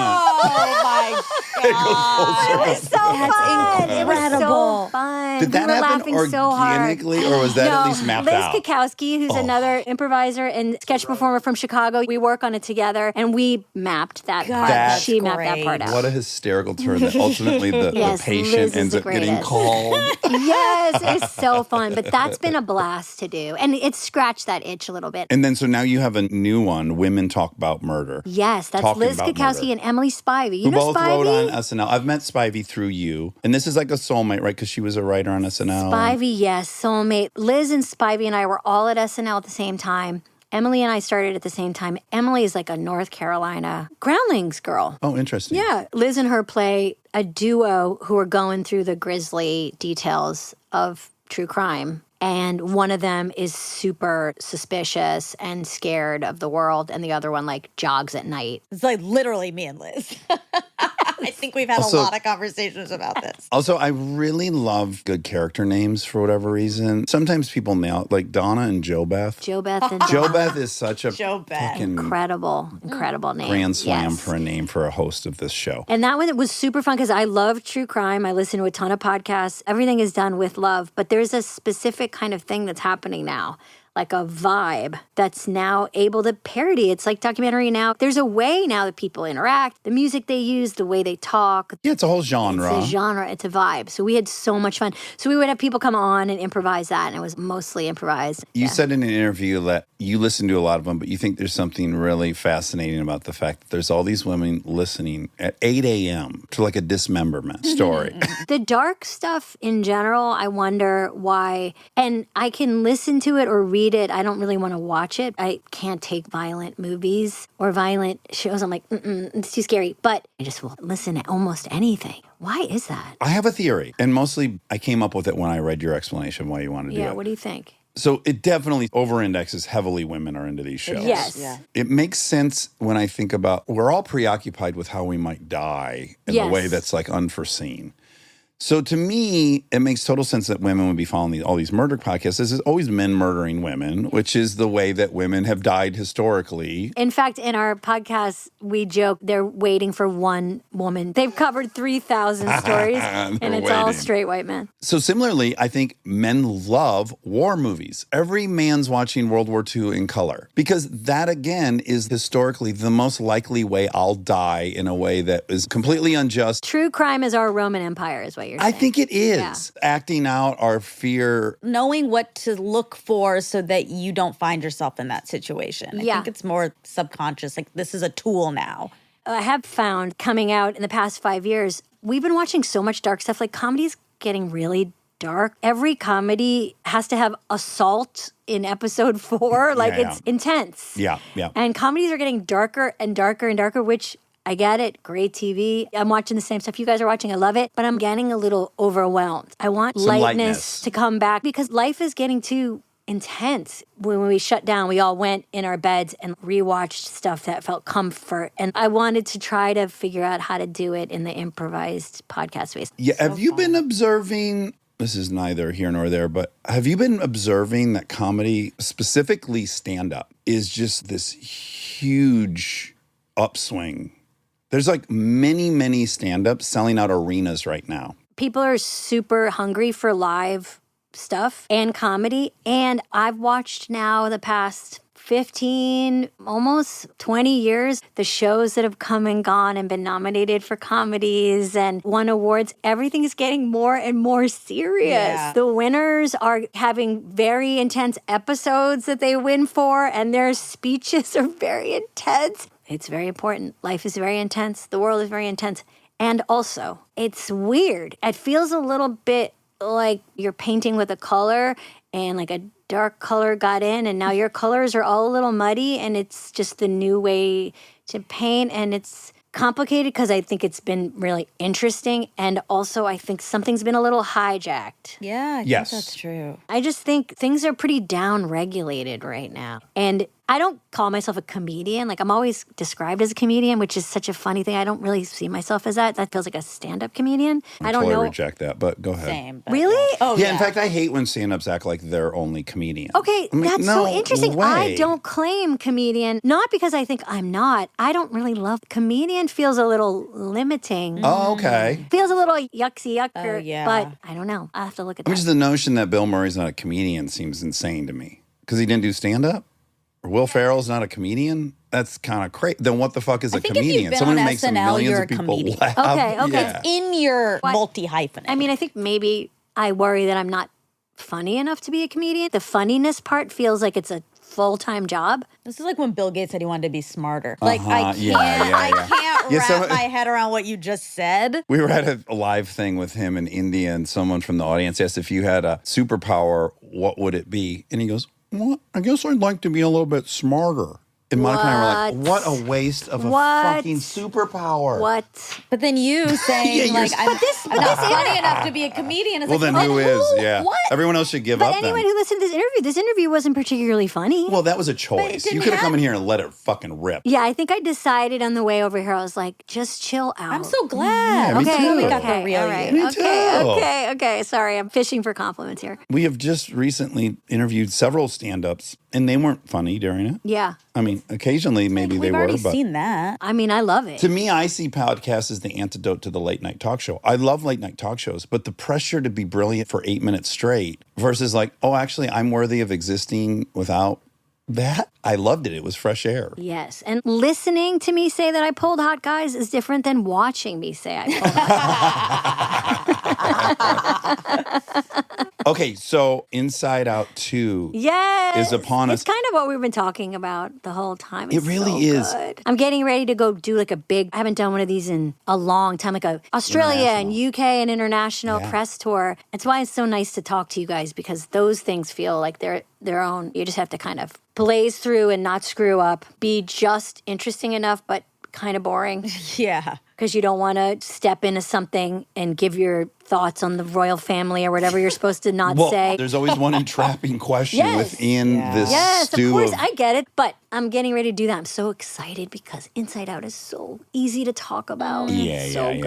good. It was Bing so bong. brilliant. It's Monica's favorite I of those. love it. She You're bought- gonna love the I second cannot one wait. because you know what it's about. Tell us. Well, she goes from 12 to 13 basically, and she has to make these friend decisions, which are high stakes at that age and any age. But there's like some friend drama. So she has like this change in school, and all these new emotions show up, and they are confusing, and nobody can understand them. Especially my character, Joy, because Joy thinks these are going to be great. They're going to work with us. And they kind of jettison the old ones like fear and disgust. And these new ones show up anxiety, embarrassment, envy, ennui, all these funny ones. So she's getting older. I love this. I know. And I think the stuff about anxiety it is so good because what I love that Pixar does so well is they do a ton of research and feeling happy about something and excited about something and anxious about something are the same physical feelings. And you have to kind of make a decision, if you can,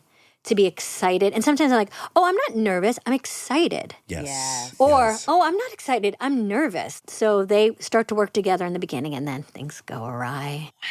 I think you're going to like it. I'm going to love it. Who plays anxiety? Maya Hawke, Stranger Things. So talented, so funny.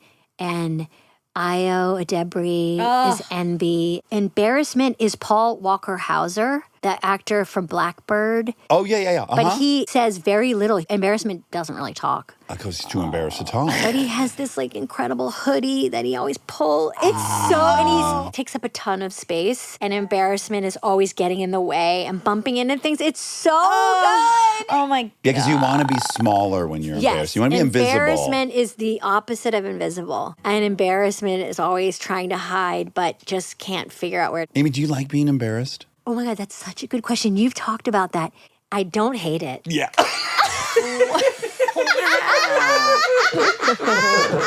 I know, it's so specific. I've related a lot. When you say, and then I did this, and then I did this, I get like a good tingle. I do too. And when I'm embarrassed, I definitely don't hide. When I'm embarrassed, I'm like, oh, I kind of want everyone to know. It takes over for me. In not a bad way. No, I just started laughing uncontrollably at myself, and I really enjoy it. Unless I'm embarrassed that people think I've lost control of a situation, that kind of embarrassment is not fun. There's very specific types of embarrassment. I had it like one time on a set, and I was guest directing, and all of a sudden I just needed 10 to figure something out, and then all the people started coming to offer advice, and I started getting like, oh, they think and that embarrassment was not fun. Nightmare. But eating shit, Monica was with me, and I threw a whole bucket of popcorn in the air and like a 30-ounce Diet Coke. Everything went in the air. I was covered in everything, and it was one of the biggest laughs I had of the year. I've heard you guys talk about it a lot, and I think I'm on Dax's side of embarrassment. I'm I get impressed. a delight. I feel kind of alive. Yes, it's a surge. Yeah. It's a surge. And maybe you're right. It's the specific kind, the one I can be in control of. To me, it would be much more embarrassing to just be very vulnerable in real time, one-on-one.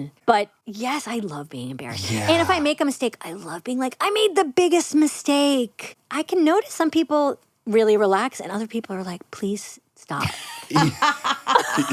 Don't ever say that I again. know. Yeah, Orna might accuse us of Well, like... what would she say? I can make the argument that it's my way of regaining control of it, which is if I'm embarrassed and I'm sheepish, now you have something over me. But if I'm even laughing at myself harder than you are, that's all fine and good. And I think that's in the stew. But there's a genuine physiological experience I have that I love. Aside from all that other maybe Me stuff. too. But let me ask you this, because I have to work sometimes at staying in my physical body. I like to... You also taught me live out loud. You've taught me a lot of things, Babers, and I've held on to them. Same. I think when I get embarrassed, I do leave my body. Yeah. I do leave my body, but I go like, wee! You like that. Yeah, it's a roller coaster ride. So physiologically, I think I might go bye, but in a way that feels like I'm in control of it. Do you have intrusive thoughts? I'm working on that. I have Intrusive thoughts. Am I teaching you this too? Well, I've heard it. I didn't realize for a long time I had them. I don't have ADHD, but I think they're in that family or OCD. I know what you're going to say. You know, yes. because I remember one time you were many years ago in my apartment and you were like, I can't handle it. My pictures were a little crooked and you were like, we got to fix these We pictures. gotta get going babe. on Like, we these. got to get going on these. And I realized, oh, this is real. Intrusive thought is, what if I... What's the worst thing I could do here? So I think when I get embarrassed, it's like an intrusive thought come to life and it's a relief because it happened. But I have intrusive thoughts a lot and I didn't even know that people didn't have them Oh, until... I didn't either. People don't even have an inner... That can't Monologue, be. dialogue. That can't be.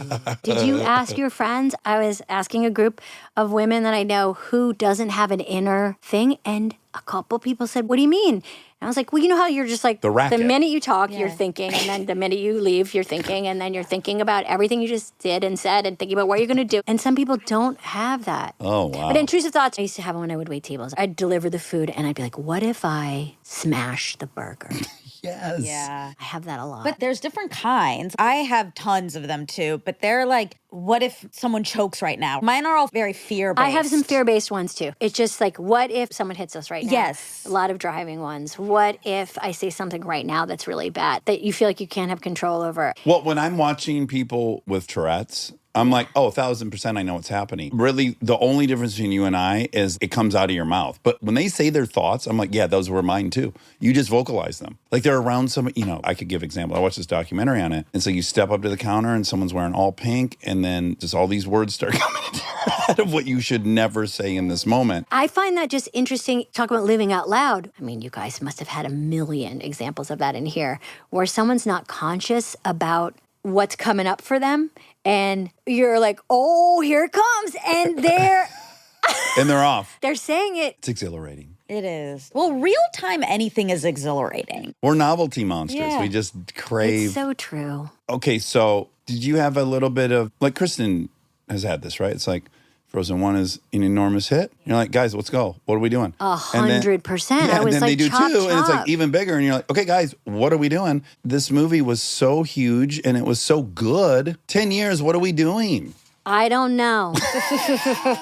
They want it to be too good. The great Pete Docter, who now runs Pixar, was the director in the first one. And then he went on to do Soul. And also, Pixar had its own journey of changing and COVID. And so there was a lot. They would tell you they've been working nonstop. But I'm so psyched they're doing another one. And I think they should keep doing them. Yes. Is she doing another Frozen? They announced that there'll be 3 and 4. They did?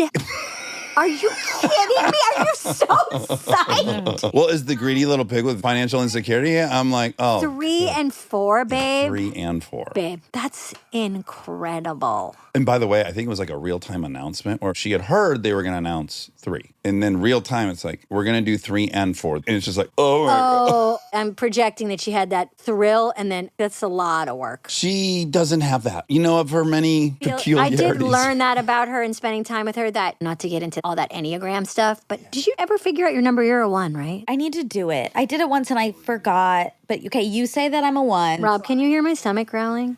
No. Okay. Sorry. But anyway, I found out she's a 2 wing 3. She's just like, I have to do a good job and I must be a helper along the way. So whatever you need, boss. It's so fascinating to live with someone who, by all accounts, does the exact same thing. The outcome's the same in some ways, and the approach is entirely different, driven by different fears. It's just opposite. Her fears are like, I'm a bad person or I did a bad job. Yeah. And our fear is we'll be betrayed. That's our biggest fear, which is like, what a loser. Ay-oo. Like, I know. relax, like betrayed. Oh my God, so embarrassing. Oh my God, I'm constantly like, who's coming for you? You're an One adult. is like, I didn't do it right and I'm not a right person. Yeah, Yeah, that's yeah. accurate. The number, supposedly, if we're the same number, which I think we are, we're just like, don't screw. It's like, oh my, it's embarrassing. Oh, it is. My whole thing is embarrassing. But then the embarrassment kind of, I like know. it. Oh God. Yes, it That's comes why full we're circle. embarrassing, so we can get a charge.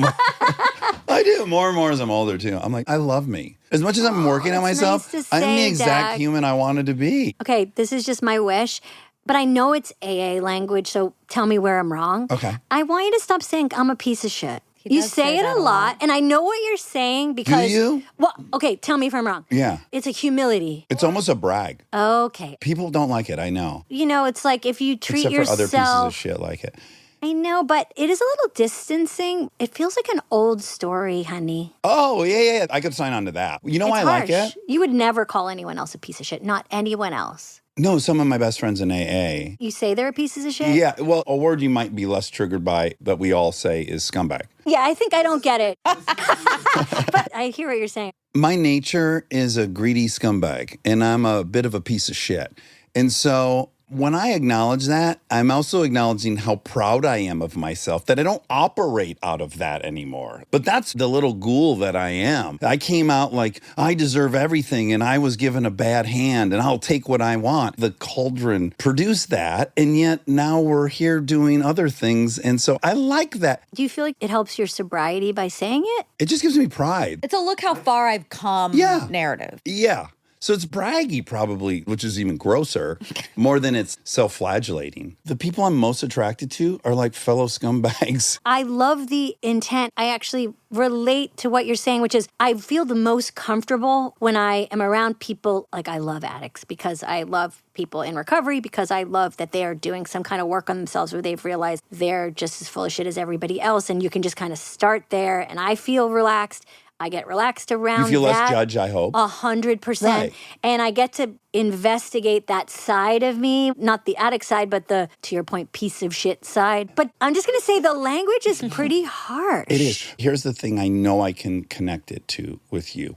You must know the feeling of being lower class, knowing rich people are looking down on you, and you going, that's right, motherfucker, and I Yeah. don't care, bitch. Am I making you uncomfortable? Are we Yeah. disgusting? Yeah. It's the, like, you can't shame me. It's like the fuck authority part. Yes, it's the, I'm not going to let you judge me. I'm not going to let you think you're better than me because I'm a piece of shit. 'Cause So my you hunch say is it you first? are too. Yeah, If you can graft it onto the class warfare thing. I understand it. Like, you doesn't know what I'm like saying? the Like, yeah, I'm wording. white trash. People say they don't like I say I'm white trash, but I think it's great. That doesn't, That it's that something doesn't- about piece of shit. I don't know. It's pretty harsh. It's You're right. pretty harsh.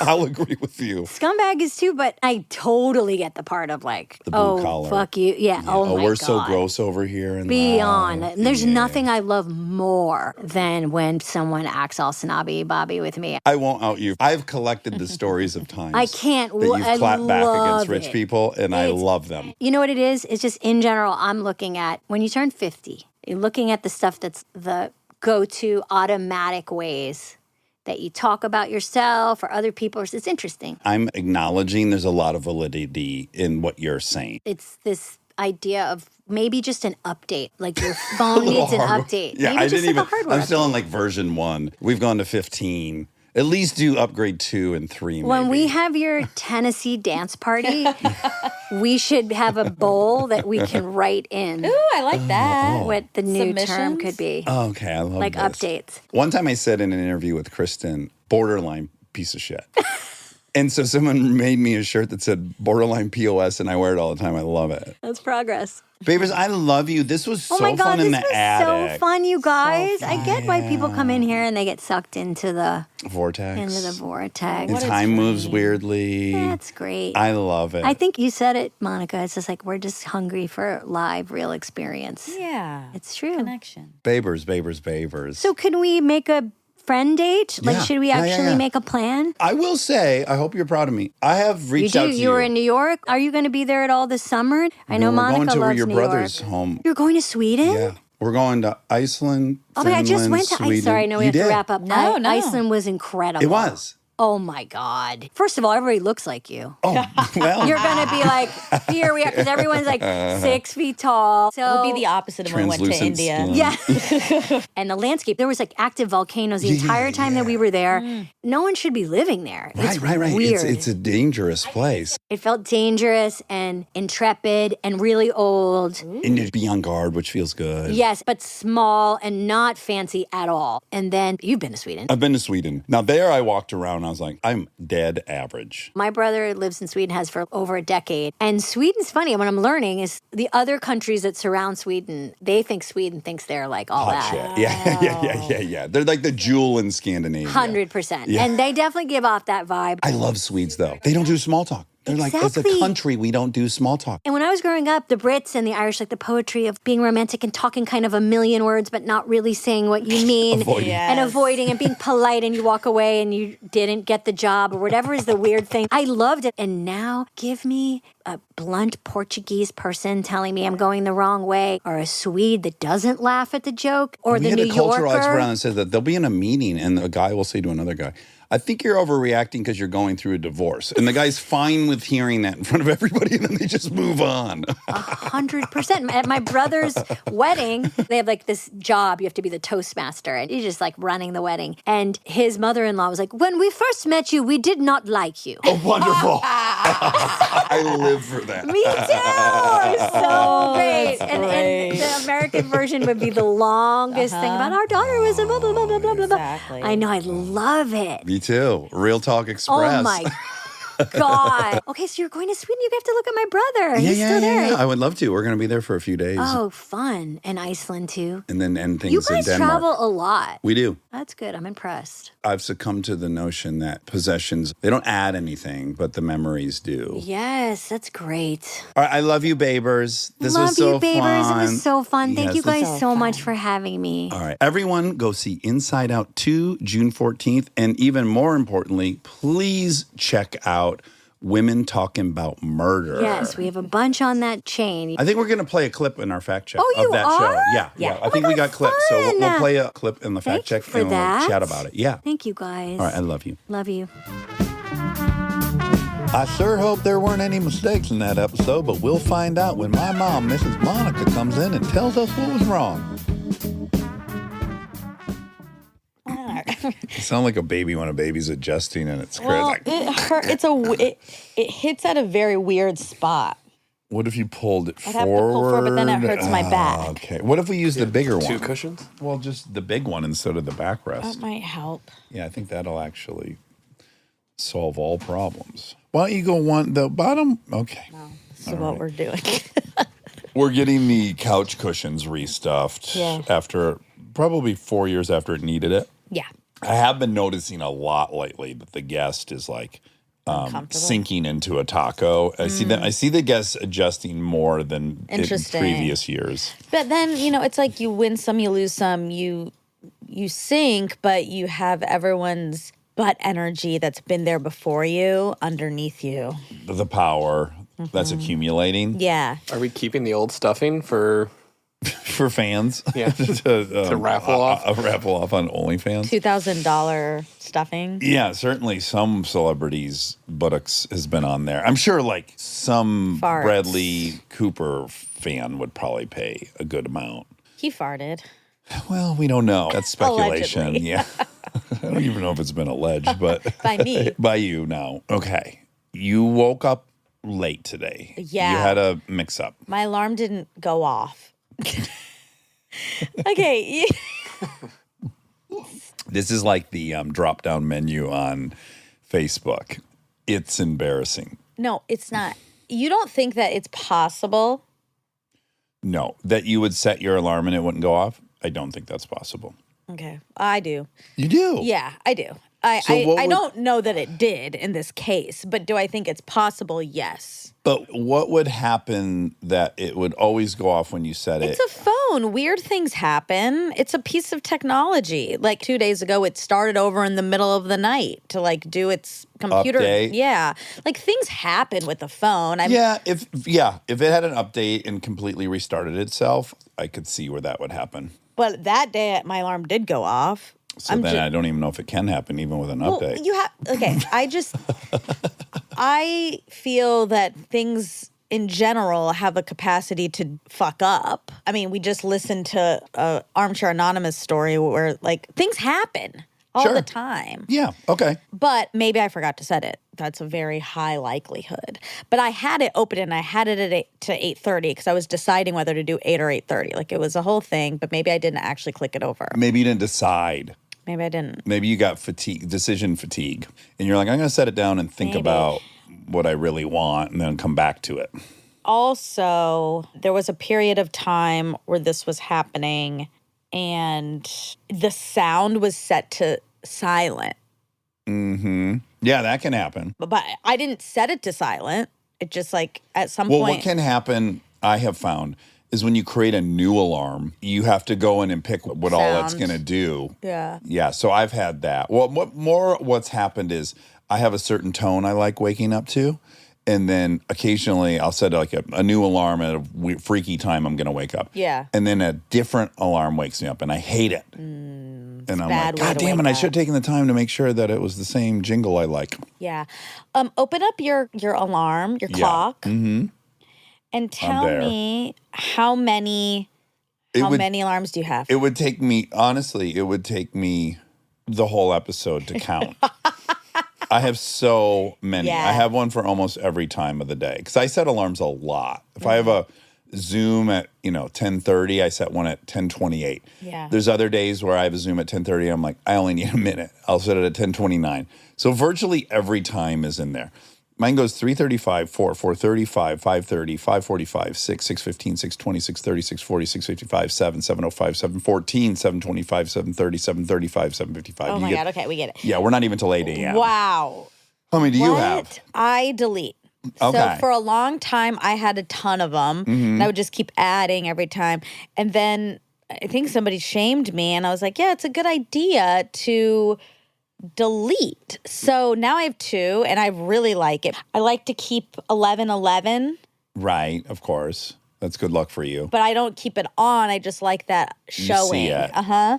See, I think there's no way it would take me more time to scroll through than it would to set a new alarm. So my lens is efficiency. So it would definitely take me longer to set a new alarm for 4:27 than it would for me to scroll to the existing alarm. Oh, interesting. I mean, Like it's hard to ugly. know. It's ugly and I get it. There's too many. yeah, I don't like it. It's messy. Messy head, messy bed. And I am almost grateful that the weather caps it. So you can set cities Yes. for the weather. Yep. And sometimes I find that frustrating, but then other times I'm glad that they limit it. How many of those do you have? Is yours full? Let's see. I have Los Angeles. I have Duluth, Georgia, Great place. and I have New York City, and that is all I have. That's all you got. Yep. Those are the Okay. only ones I care about. That makes sense. Holy shit. Of course, I always have Brawley because that's where the sand dunes are. Oh. Guess what temp we have in Brawley today? 94. 107 currently with a high of 110. Wow. Ooh, Palm Springs 105. I have Nashville. I have Palmdale. That's where I ride motorcycles. Nashville, obviously. Santa Barbara, I don't need. I don't know why I have that on there. Buttonwillow is another racetrack I go to. It's 104 at Buttonwillow today. Okay. Austin, I'm there all the time. Portland, my family. Boston? Oh, Austin. Okay. Portland, my family lives there. I want to know what the weather's like where my family's at. Why? No, you don't. I do. You do? Yes. Do you just is it part of your day you look through the weather? No, not at all. Okay. I think I wanted to know what the weather was like for them, so I Once. added it. Yeah. And then we travel there. Well, that's once why a I have year. Duluth. I Yeah. do need that for the travel. And then New York and Miami Beach. I gotta know what's happening in MIA. Yeah, it doesn't really match up with your personality, I'll say. I just took Castaic off because that's where I used to ride dirt bikes a lot. And I just took that off because I haven't been riding dirt bikes there. It's 77 here. That's Perfect. Nice. Ideal. I'm going to go put shorts on after this. Oh, wow. Yeah. So you woke up late and you were rushed. Yeah, I woke up at 10:10 and I thought I heard, I kind of thought I heard the vibration of my alarm, which is what woke me up, but it wasn't. Someone must have been calling me. Oh, right. And so then I looked and it was 10:10, which was horrifying. I had a meeting at 9:30. I totally missed it. We were recording at 11. Right. This is a tight turnaround. I have a lot to do. What do you have to do? Okay, I have to make my evac. Pootie? Yes. Okay. I have to make my tea. Uh-huh. And making tea is trickier than you'd think. It happens in parts, okay? All right. Because you have to get the water to a boil on your kettle. That happens pretty quick. Yeah. And then you have to pour the water on the tea. Then it's the steeping period. How long does that last? Ideally for me, I like to steep between 3 and 4 minutes, sometimes 5. But sometimes if I'm rushed, like today, what I do is I set the water and then I run around, get out some energy because of that, out of my fear. And then I shower. Oh, you could have maybe. Sorry, I'm messed up. That's not what I do. So then I run around and You scamper. I have to go take my probiotic on an empty stomach. And then I go and I look, and if all's well, then I pour the water on the tea bag. Uh-huh. Then I shower. Oh, while it steeps, good Yes. hack. Yeah, so you're not waiting. No time to wait. Yeah. I can't wash my hair on a day like that. No way. So it's a quickie. It's a Pits, Tits, Slits, and Dicks PTSD. shower. Then I have all this skincare stuff I have to do. And then I take, okay. So then I get out, right? I get out. I dry off. I normally go and put my clothes on. Then I go and I take the tea bag out. Then I put the milk in. Then I stir it. Then I start my skincare routine. How long does that take? It depends on the day.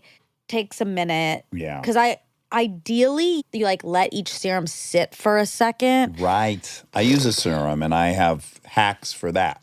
Okay. Well, let's get to yours in a minute. Yeah. I'm not trying to pirate your. So anyway, that's really it. But the skincare thing, and then I put on some makeup. Then normally I have forgotten about the tea. I have forgot to drink any or do any of that. So then I have to pour it in a to-go. Oh, wow. Okay. And I'm You're late. impatient to get it, but then you forget to drink it. Yeah, that's Isn't that ironic? Well, yeah, because I have so much to do. Right. Yeah. There's just too much to do. I mean, I could, and every now and then if I'm really rushed, I won't shower. Yeah, of course. That's But first to go. I felt I needed it. Okay. You had slept for 14 hours, so you're probably but I think- sweaty. No, I don't. You go past 8, you wake up stinky, I think. No, I don't. You smell better. I don't think I smell bad when I wake up. It's hard to know because you're in it. You've been But I can tell when I have a stink. marinating. Wow. Okay, I'm going to do an experiment next week or maybe the week after. And I'm going to put papers out, okay, with the date. Okay. It's all anonymous for the two of you. Okay. And you're going to write down if you think I didn't shower Oh, interesting. I don't. Well, that this morning. Okay. I doubt that that's going to work. Why? Because I've never really thought. Yeah, I've never smelled. Yeah. It's not like you smell. What I'm I suggesting. think that's just that I'm right. Well, what I'm suggesting is if a stranger walked into your room after a 14-hour slumber, there would be a thick human smell in there versus a 6-hour slumber. I think what you more need is test strips that stay in your living room, and then you wake up and then you bring this test strip in there, and it turns green if it smells like human odor. How about next week? Yeah. Every day, you guys come over. And take a sniff. your armpit. Right when we wake you up. No, I'm gone. No, I'm gone. You come over at 10:30 a.m. I will have left. But that's a lot of time for that room to clear out. Well, not if I woke up at 10:10. We need to walk in your room and shake you awake. And when we open the door, we'll be like, yeah, she's been asleep for a long time. We're going to be your alarm clock for the next week. Yeah, that's good. And then you'll say, okay, I think it was a 10-hour sleep Exactly. or a 4-hour. That's more the double blind taste test we need. All right. And then I will be playing with the amount of sleep time I get. Which is going to be tricky because presumably we'll have the same arrival time every day, or it would be knowns. Because if we're waking you up at 10, we already know. So you're going to have to be on your end going to bed earlier. Or later. Which is hard. Yes, right. Probably waking later. But waking up at 8:30 every day. I prefer if you guys come over at 10. Okay. All right. Yeah, I'll be up for a while at that point. That's Well, yeah, because doable. then I could go to bed at like 5 a.m. one day. Right. Have your espresso martinis that night. Yeah, exactly. Because if you guys came over at 8 a.m. and I went to bed at 4, that's, It's going to be pretty odor-free in there is my guess at that point. well, this is what we'll find out. Can you guys agree to this? I'm basing this a lot on my mother, who occasionally would sleep like, she could do a 14, 16 hour. I do think you are projecting your mom on me Probably, because yeah. you felt.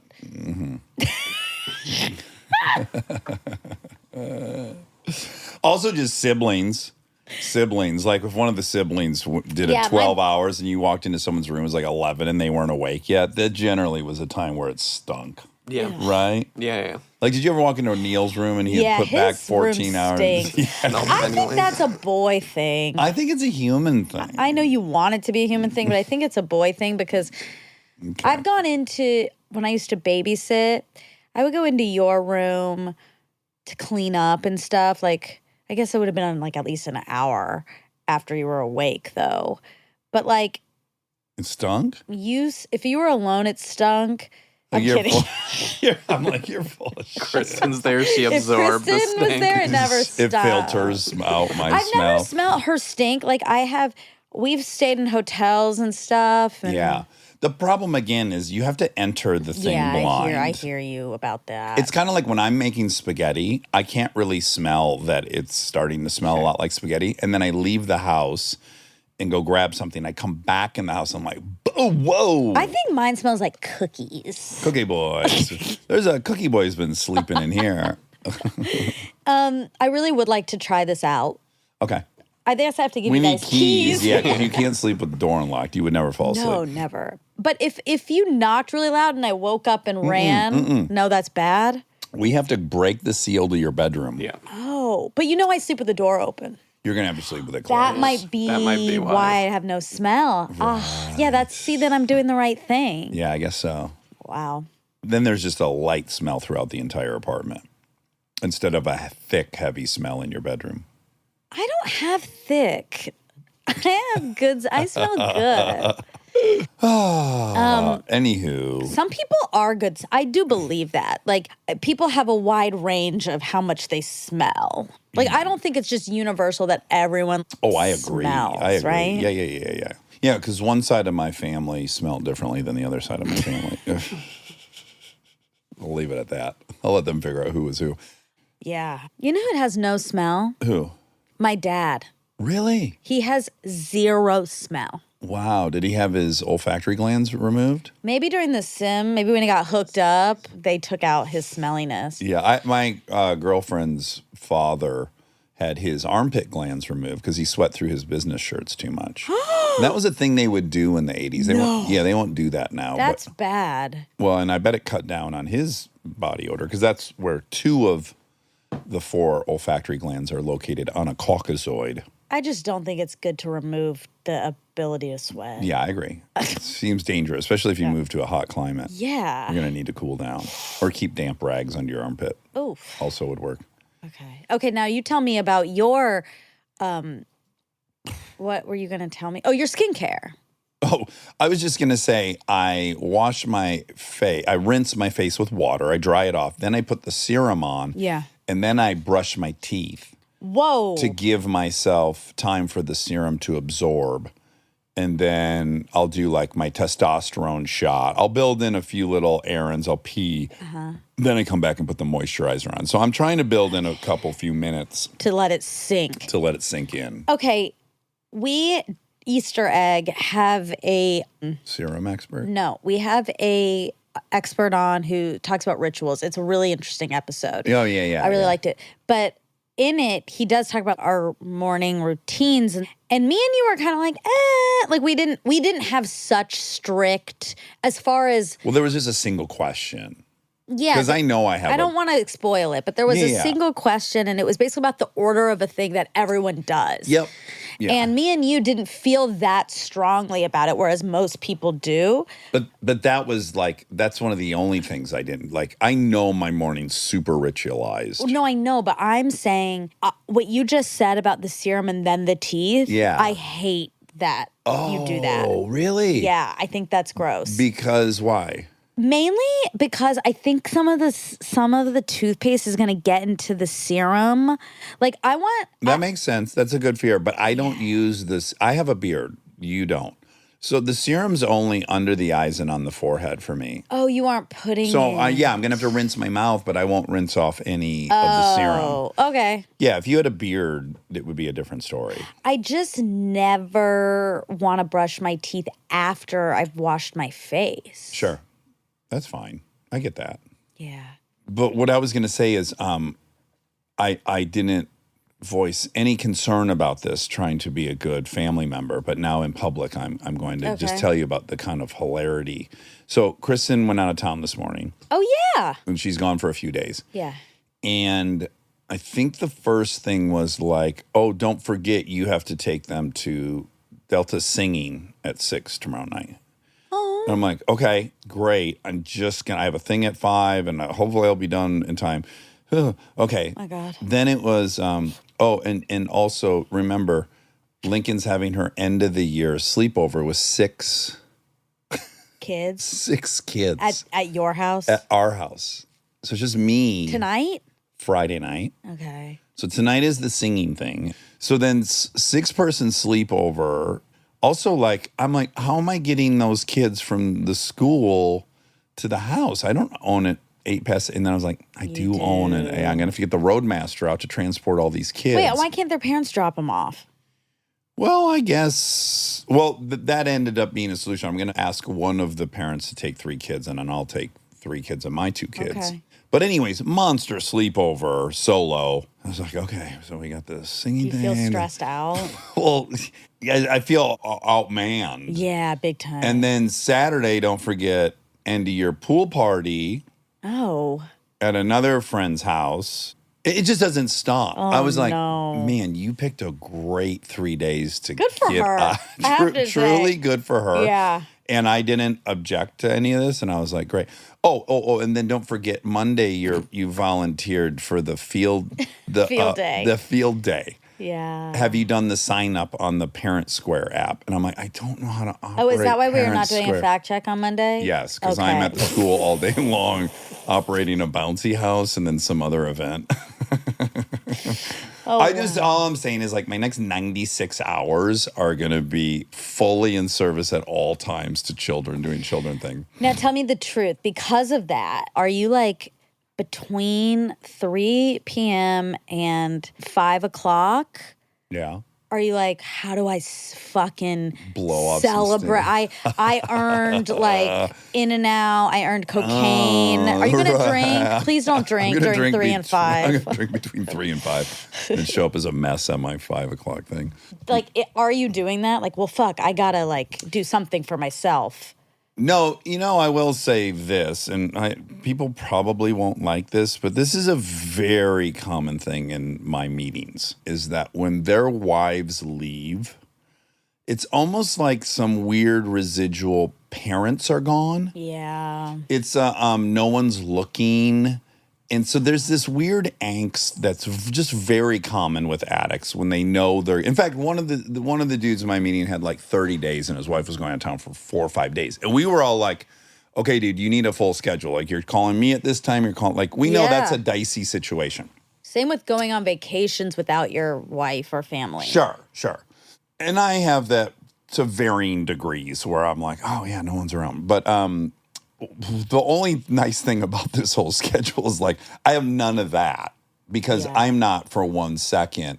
That's what no I one's mean. looking. You have 2 hours. That's my whole point. Yeah, but I don't have that sense of like, oh, the boss is away. I can do whatever I want. In fact, it's the boss is away and I don't get to do one thing I want for the night, which is kind of nice. Yeah. Yeah. That's good. Good structure. It extinguishes that angst. Yeah. Ooh, what are you going to have for dinner for the sleepover? Really quick, just to put a fine point on it. I often have referenced it in the ads we read for Brooklinen. So when you're a guy and you go out of town and you're by yourself and you get into your hotel room, you get bare naked and get on the bed. Some people. We're not going to. You do. Yeah, I do. Yeah. And a lot of friends I have Great. do. Yeah. And it's time to masturbate. Oh, my God. Yeah, it's time to masturbate and it's time to go for it. Like use lotion, be bare naked, writhe around on the sheets, like make love to yourself. Rob, can you relate to this at all? I don't take a lot of solo trips, so not really. Okay. Thank you for being honest. I think he was dishonest. I think he was honest. He likes to be like you. And masturbate all over the place. I can do that at home if I need. Well, that's kind of, I'm like, what? There are so many people in my house. Masturbating at home is never a relaxing endeavor. I don't like hearing this only because I don't like thinking about other people in the hotel bed who were in the hotel bed before I did that me. Before. Like if guys are just constantly doing this. Well, and women are too. Yeah, I don't like that either to think like some woman was masturbating and her juices got places. Well, the sheets are new. They don't always do a. I don't know. Okay. I don't want to. Okay, but anyway, why did you bring that up? Because it was part of the no one's looking thing. It's like, because there's nothing really I can do. So the most indulgent thing I can do is like make love to myself. Oh my God. That's what I'm saying. That's really all I've got There's left. something kind of sad about that. Yeah, sure. That's not true. You can. Well, it's kind of true probably because single people probably look up an old flame in the city they're in, and then they I'm going to go get just drinks. Like go to a nice restaurant or something. Because I can go out to eat at all times. So like I got to do something I can't normally do. It's not like Kristen would never shame me for masturbating. Yeah. Of course. But I also would never want her to walk in. I'm bare naked on the bed, like really going With your for it. Warm lotions. washcloth. I'm using lotion. Oh my God. Yeah, like really pampering myself. I would be really self-conscious if she walked in on that. So when I get to a hotel room, it's time to like really spoil myself. Yeah, and like, aren't you worried that the washcloth was like accidentally left from before? Someone did blow their nose, but they. I don't really have that germ phobia. I don't think about much about that. I'll more think about that if the hotel is carpeted. Well, you pray. No, if there's carpet on the floor, I do think, well, you can't change carpet when the guest leaves. Yeah. Oh. And we've all seen those 2020 exposés where they take the black light in there and there's all manner of fluid all over the place. Yeah. If I want to get kinky, I'll go off the bed and roll around on the floor. No, you don't. No. If I want a real dirty experience. Ew. You come back with an STD. Try explaining that. I'll watch pornography. I don't normally do that. I'll try to eventize it. Well, that's interesting because you claim that you just like don't like pornography that much. But now it's kind of sounding like you like it, but you just don't have the opportunity. No. It's neither of those two options. I don't dislike it. I don't do it for whatever reason. I'm not a big pornography person. It's not really ever been my thing. Right. But that's not to say I don't like it. If I'm like, again, I'm this special moment with me and myself in a hotel room, I'm like, oh, here's another thing we don't do. We don't really watch pornography. Let's take some time. Again, if I have to masturbate in my real life, I'm just kind of getting it over with. I'm in and out, right? I'm being efficient. But this is an event. And so we're going to get the iPad out and do some surfing. Really eventize Private it. browser, I hope. You don't want the kids opening up that iPad. No. Well, they're not allowed on my iPad anyways. I don't what play you that game. think. They don't know my code. No. See, you can't relate to any of this because you. I can relate to half of it. I cannot relate to the porn piece. I don't get anything out of it, out of porn. Right. I am more of an imagination girl. Sure. So But I'm saying you can't relate to the no one's looking. Oh, yeah. I'm by myself. Yeah, that's my thing. life. Exactly. Like, I can do- That's why all this is very foreign to you, I'm sure. it's not. I also get it. Like, you're in a new environment. There's Would something you ever kind feel of fun. kinky when your like parents would leave for the full day and you were in your house all by yourself? Would you get any kinky feelings then? No. No. I didn't necessarily like the feeling of nobody there. Yeah.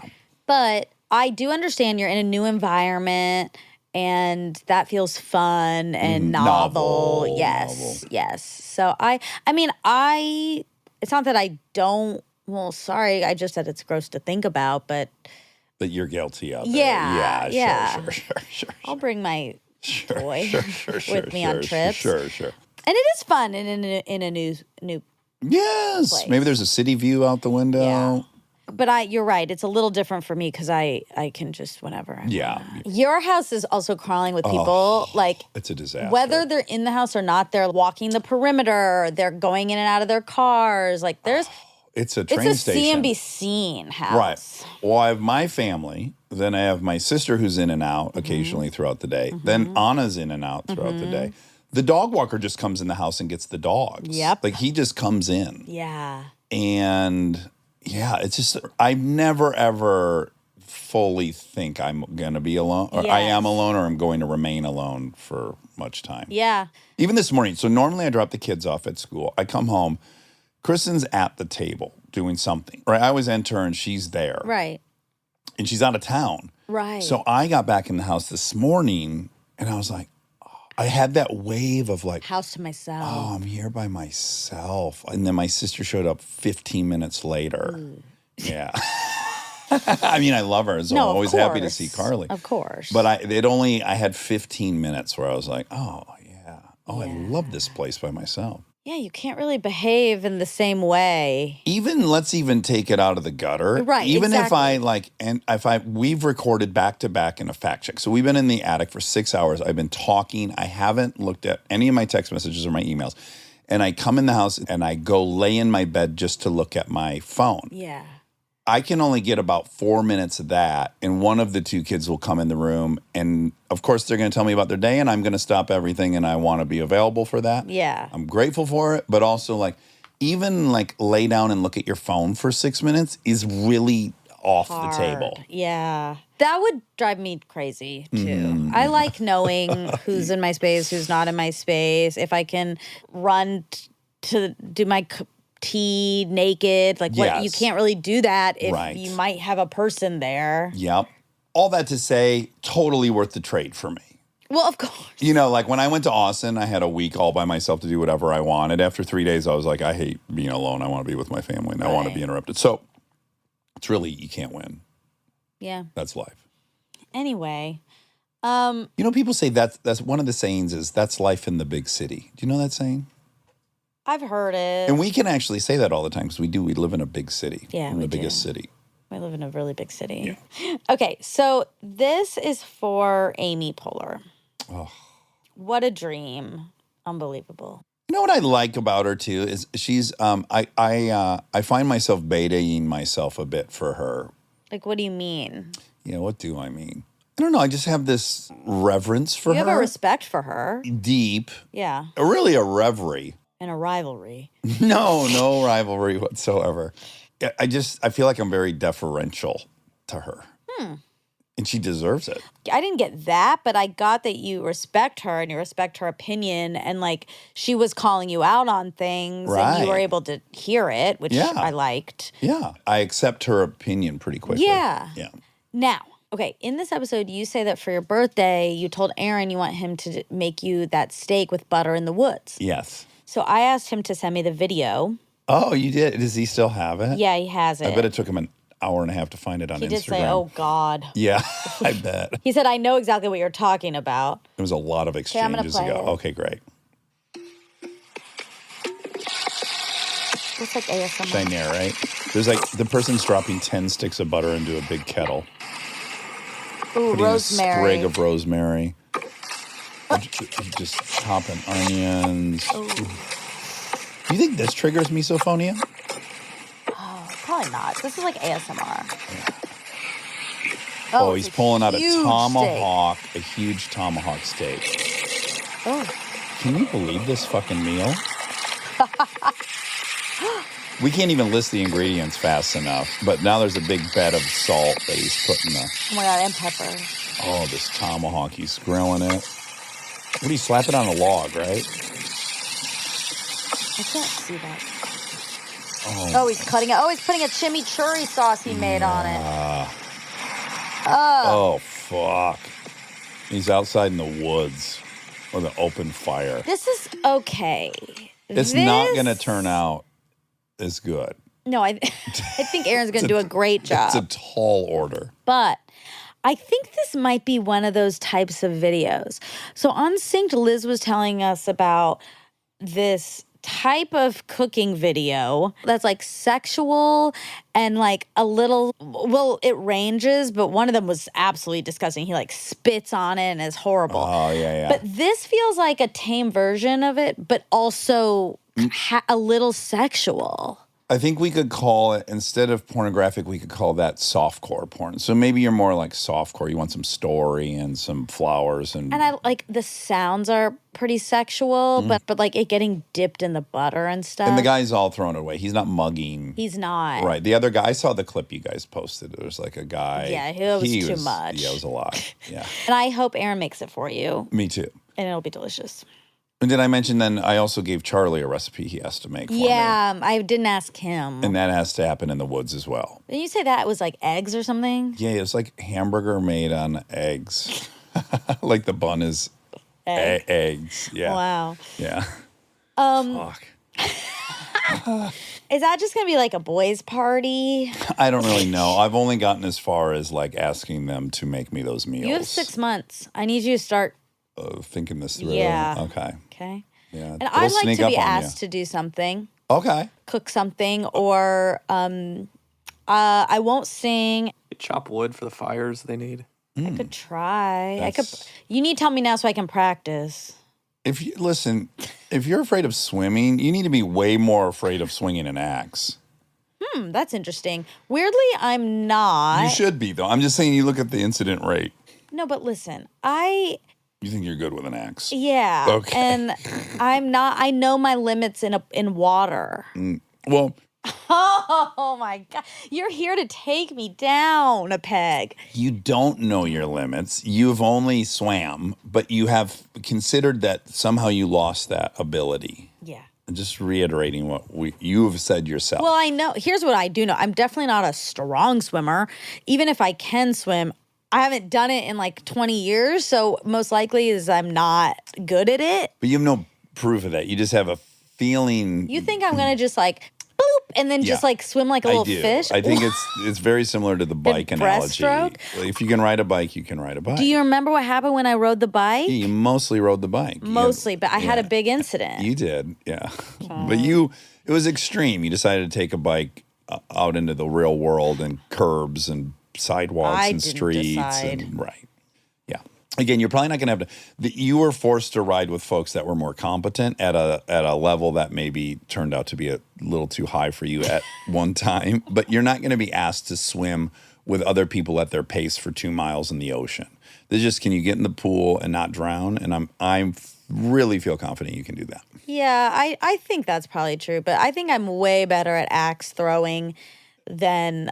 Okay. Axe throwing is safer than chopping wood. Oh, I meant chopping. Okay. Oh, is it because you cut your leg open and Well, stuff? you're going from behind your head. You're swinging over your head down at this log. Fuck, I agree. I can't do that. Yeah, I just think of all the things Damn you're it. afraid to do. This should be higher on your list. Well, that's interesting because you don't like that I'm scared of things, but then you just added something to the list. There's so many ways to think about all this. I think I've just demonstrated that I actually do have your best interests in mind, and I do see threats for you. So I'm not just willy-nilly. I think if anything, I think I should have bought myself credibility just now by saying you probably shouldn't try to cut wood unsupervised or without a lesson. Okay. Well, if you tell me now that that's your birthday wish, it seems like maybe it's more Rob's birthday wish that I do this. I feel like his is more kinky. He wants to see you cut wood. But then I will take a lesson. What does she have to wear while she cuts wood, Rob? Should I get a peel for it? I will take a lesson first. Okay. And then I'll practice. Okay. Aaron could give you a lesson. He's chopped a lot of wood in his life. Or you could just build a fire. That's also seems seems boring. I'm dangerous. trying to find manly things that are going to be Why part does of it have to this. be manly? Because I've The asked. whole event is just Yeah, manly. it's cooking tomahawk steaks in the woods. He has got a point.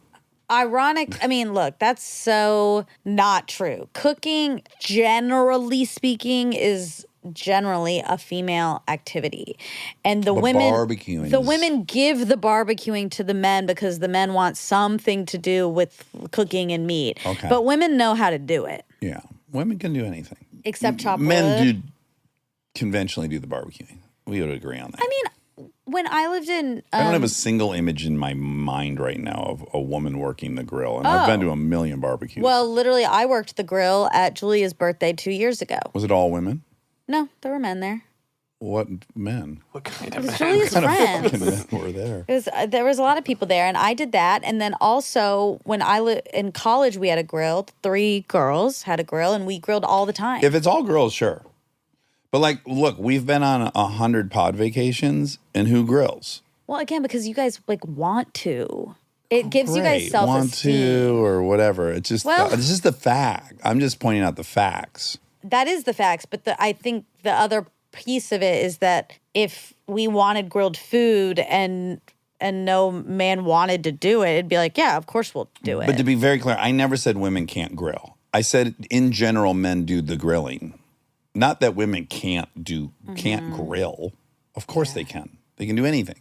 It's more like get out of the kitchen and leave me alone. Go cook this meat. Yeah, watch a barbecue commercial. I mean, they know who they're selling briquettes, charcoal briquettes to. We agree that it societally has become a thing. Yeah, that's all I'm saying. But I think that's more of we've decided that's a manly thing. So then because men take on that task. And it's a 100,000-year-old story. It's not brand new. Women gathered and men hunted meat.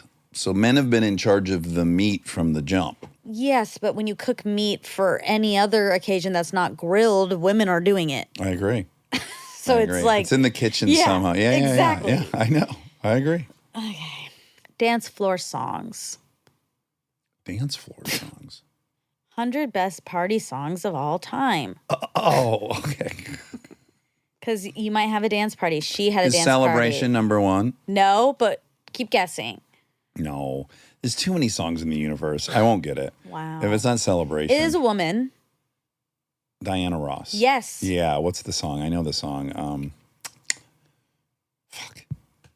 Wow. I know it's Diana Ross. I'm surprised that's good. What's the name of the song? I'm coming out. Yeah. I'm coming out. Yep. I Whoa. want the world to Number know. 2. Village People? No. I'm nervous this isn't a good list. Uh-oh. What's number 2? Number 2 is I love this song. It's 212 by Azalea Banks featuring Lazy J. Azalea Banks is the one who said I was better looking in real life on live television. Really? Yes. I'm always trying to remember the name. Wow, that comes up in this episode too. Oh, my God. That's weird. Fucking major ding, ding, ding. Yeah, that's a big dingy. Whoa. But I'm shocked to see it at number 2 here. All time. Love at First Sight by Kylie Minogue. Yeah, this In is the a very Club. modern list. Well, except Diana Ross. But Michael Jackson should be definitely above all these Well, things. 1999 by Prince is on here. That's great. Was that 8? That's 5. Okay. Celebration by Kool and the Gang. Yeah, that's a good Push It. Push It's great. Yeah, it's not just new. Rock With You's 13. one. That's way too far down the list. I don't Rock have with You. time Yeah. to keep going. But there's Baby Got Back's on here. Groove is in the Heart. Grooves in the heart. Wake Me Up Before You Go, Wake me up before you go. Keep going. Okay. Don't Start Now by Dua Lipa. Yeah, I knew I'd get you on that one. Yeah, good job. All That She Wants by Ace of Base. You know, Ace of Base was my first cassette tape. Really? Is it Full House? I saw the sign. Yeah. Honestly, yes, that is why. You have said in the past that all of your favorite music From TV. From TV, yeah.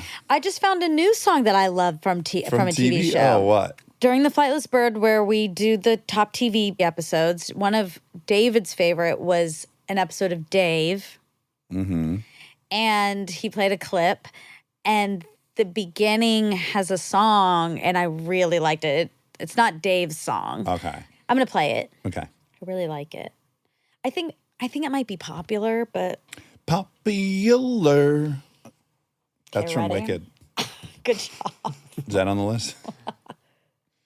Do you know this? Yeah. Dee-dee-dee-dee-dee-doo. Yeah.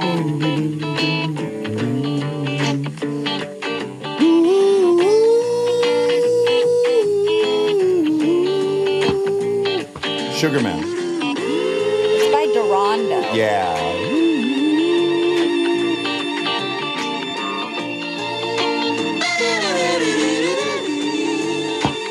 Didn't I give you everything?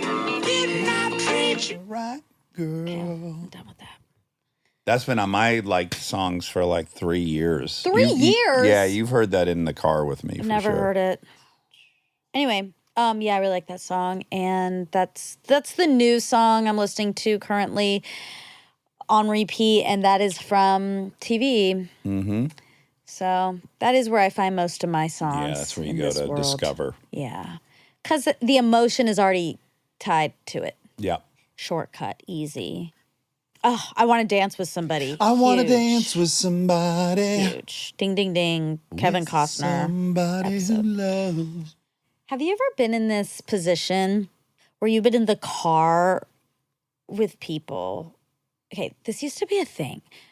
When I had a group of friends, and when we would do road trips or whatever, we were in the car. One of the friends loves to sing and would sing loudly to the song, and it drove everyone nuts. Yeah, you thought of this because I just sang I along did. to that song. Yeah, it reminded me of Yeah. oh yeah, when people sing along. It ruins the song. Well, look, I think people feel differently about this. I mean, sometimes it doesn't, and if everyone's singing, no one thinks about it.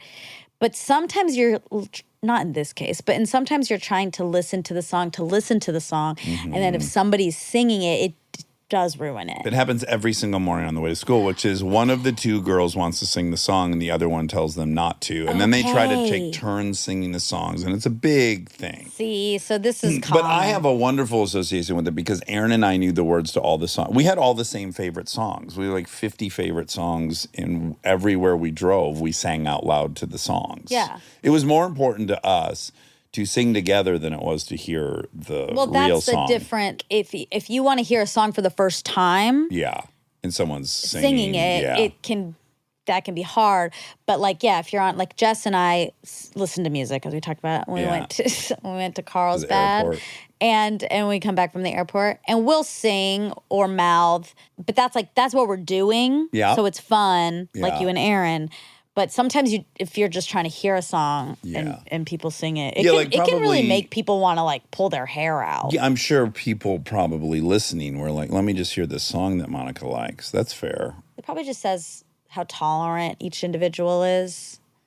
Well, I guess there's a lot of different. I think it needs more follow-up information. Okay. Is the person singing out loud to impress you that they know the words of the song? Oh, That's distasteful. yeah. Are you singing because it gives you great joy to sing along to this song and it's internal and not performative? Then I have a different opinion of it. Yeah, I get that. I'm not at any point, do I think I have a good voice or someone's going to be impressed No. with how I sing this song? It doesn't come across like that. I bet it does sometimes. I catch myself sometimes going, shut up, you're ruining a song. Oh, okay. Because my impulse, I'm like Lincoln. In fact, living now with my doppelganger is so illuminating because she sings like I do, where she gets a song in her head and she can't stop. Like it's a fucking tick. Yeah. And so being on the business end of it has been illuminating. Yeah, like when we sure. were in Lisbon, a couple times I had to say like, okay, maybe 3 more times with that song. Oh, you like, did. don't stop now, but I don't think I can go a 50th time on the song. So, like, really enjoy the next 3, but I'm going to need a break from this Yeah, song. that's And I don't funny. think you have to tell most people that, but you do need to tell me that, and you need to tell her that. Okay. So for the record, I don't think my wife is fine with my singing all the time. I'm sure it drives her crazy. I have to police myself. we can't speak for her. This is all alleged. Okay. We were talking about stand-up and comedy. Stand-up has tripled in size over the last decade. So I'm not imagining Yeah, that. you're not imagining it. Ticket sales for live comedy have exploded over the last decade. In 2012, gross sales were $371.4 million. In 2023, $909.6 million. $1 billion. Fuck, that's so awesome. Yeah, I love the notion of comedy generating $1 billion. me too. Isn't that crazy, though, to put it in perspective? All of comedy equals Taylor Swift's, like however many comedians selling out however many arenas all over the place. I know. She's a beast. She's a beast. Ow. All right, that was fun. You're fun. You're fun. Yeah. I'm borderline annoying, and I know. You're not. I am. I have to police myself. If I let myself go, I know I would be very annoying. Because, No, annoying is subjective. Exactly. I don't think Aaron's ever been annoyed by me, but I have certainly annoyed a lot of people. I'm certain of it. Well, I'm around people like me where I don't feel the way I feel about Aaron, and I'll go like, give us a break. Yeah. Give us a break, okay? Everyone needs a break. Everyone needs a little break right now. And I think that could be said about me sometimes. Wow. Who are you gonna be now? You mean the potatoes? You got the big ones? That's Sling Blade. Oh, I thought it was the oatmeal guy. Well, that sounds very similar, but he's got more of a molassesy tone. Oh, I Eat your Quaker oats. They're good. They're awesome. They're goddamn American. Hit your knees and do a good round of prayer. Should be on there for 4 to 5 hours. Go and have a snack, get some physical exercise, get back on your knees, and connect with the big guy upstairs. Okay? Come in the house, do some work, do some yard work. Then hit your knees for some pre-supper prayers. Then have dinner with all the trimmings. Well, that was nice. Don't forget to get your blood sugar checked regularly. Diabetes is a silent killer, and it'll sneak up on you. Hit your knees and ask the big man upstairs to liberate you from that high glycemic condition. So a little different from all the biggins. it's a little different. Real similar. I know. Real. It'd be hard to know which one I'm doing. But also because one was 14 minutes and one was 1 second. I can only remember. I used to know more lines from the movie, but I've never seen it. I know. It's one of the greatest. Yeah. There's a lot I haven't seen. Tour de force. Okay, so as promised, before we go, we're going to leave you with some really fantastic clips from Women Talking About Murder. We hope you enjoy it. We know you're going to enjoy it. We hope to be on it. So you're welcome. All right, enjoy. Bye. Women Talking About Murder is about 2 women helping women not to get murdered. This is Jo Beth. I like to stay close to home due to the fact, I've been stalked. I've almost been murdered many, many times. This is Donna. I love it all. I'm a yes person. I love a road trip. And I love a city at night. So I just walk around and, say hi to whoever I pass. I'll go to a temple. I'll go to a church. I'll go to a seance. I'll go to someone's basement when he says, come on over. I'm worried sick about Donna, but that's what makes it work between us. I am sort of her protector. I like to feel that I am a mama bear to all women who are about to be murdered. Her body was found at the bottom of the Red Rocks on day 3 of a women's yoga retreat. If I could have only one bumper sticker, that bumper sticker would say, "It's always the husband." So, JoBeth, today's murder happened on a cruise ship? Of course it did. I love cruises. Of course you do. His body was found in Doug's basement, bludgeoned to death by a pet rock. Oh, do we know the pet rock's name? Because that might be a clue. Should we do my wrap up? Yes. This has been JoBeth. And Donna. And as always, don't go in basements. Don't cross state lines alone. Don't ever load something into the back seat of your car unless you're facing outward. Don't let the gas guy in your house ever. Don't go jogging. Don't go walking. Don't have affairs. Don't go on a cruise. Don't do sports. And finally, do not have fun. Love you all. Stay indoors, my babies.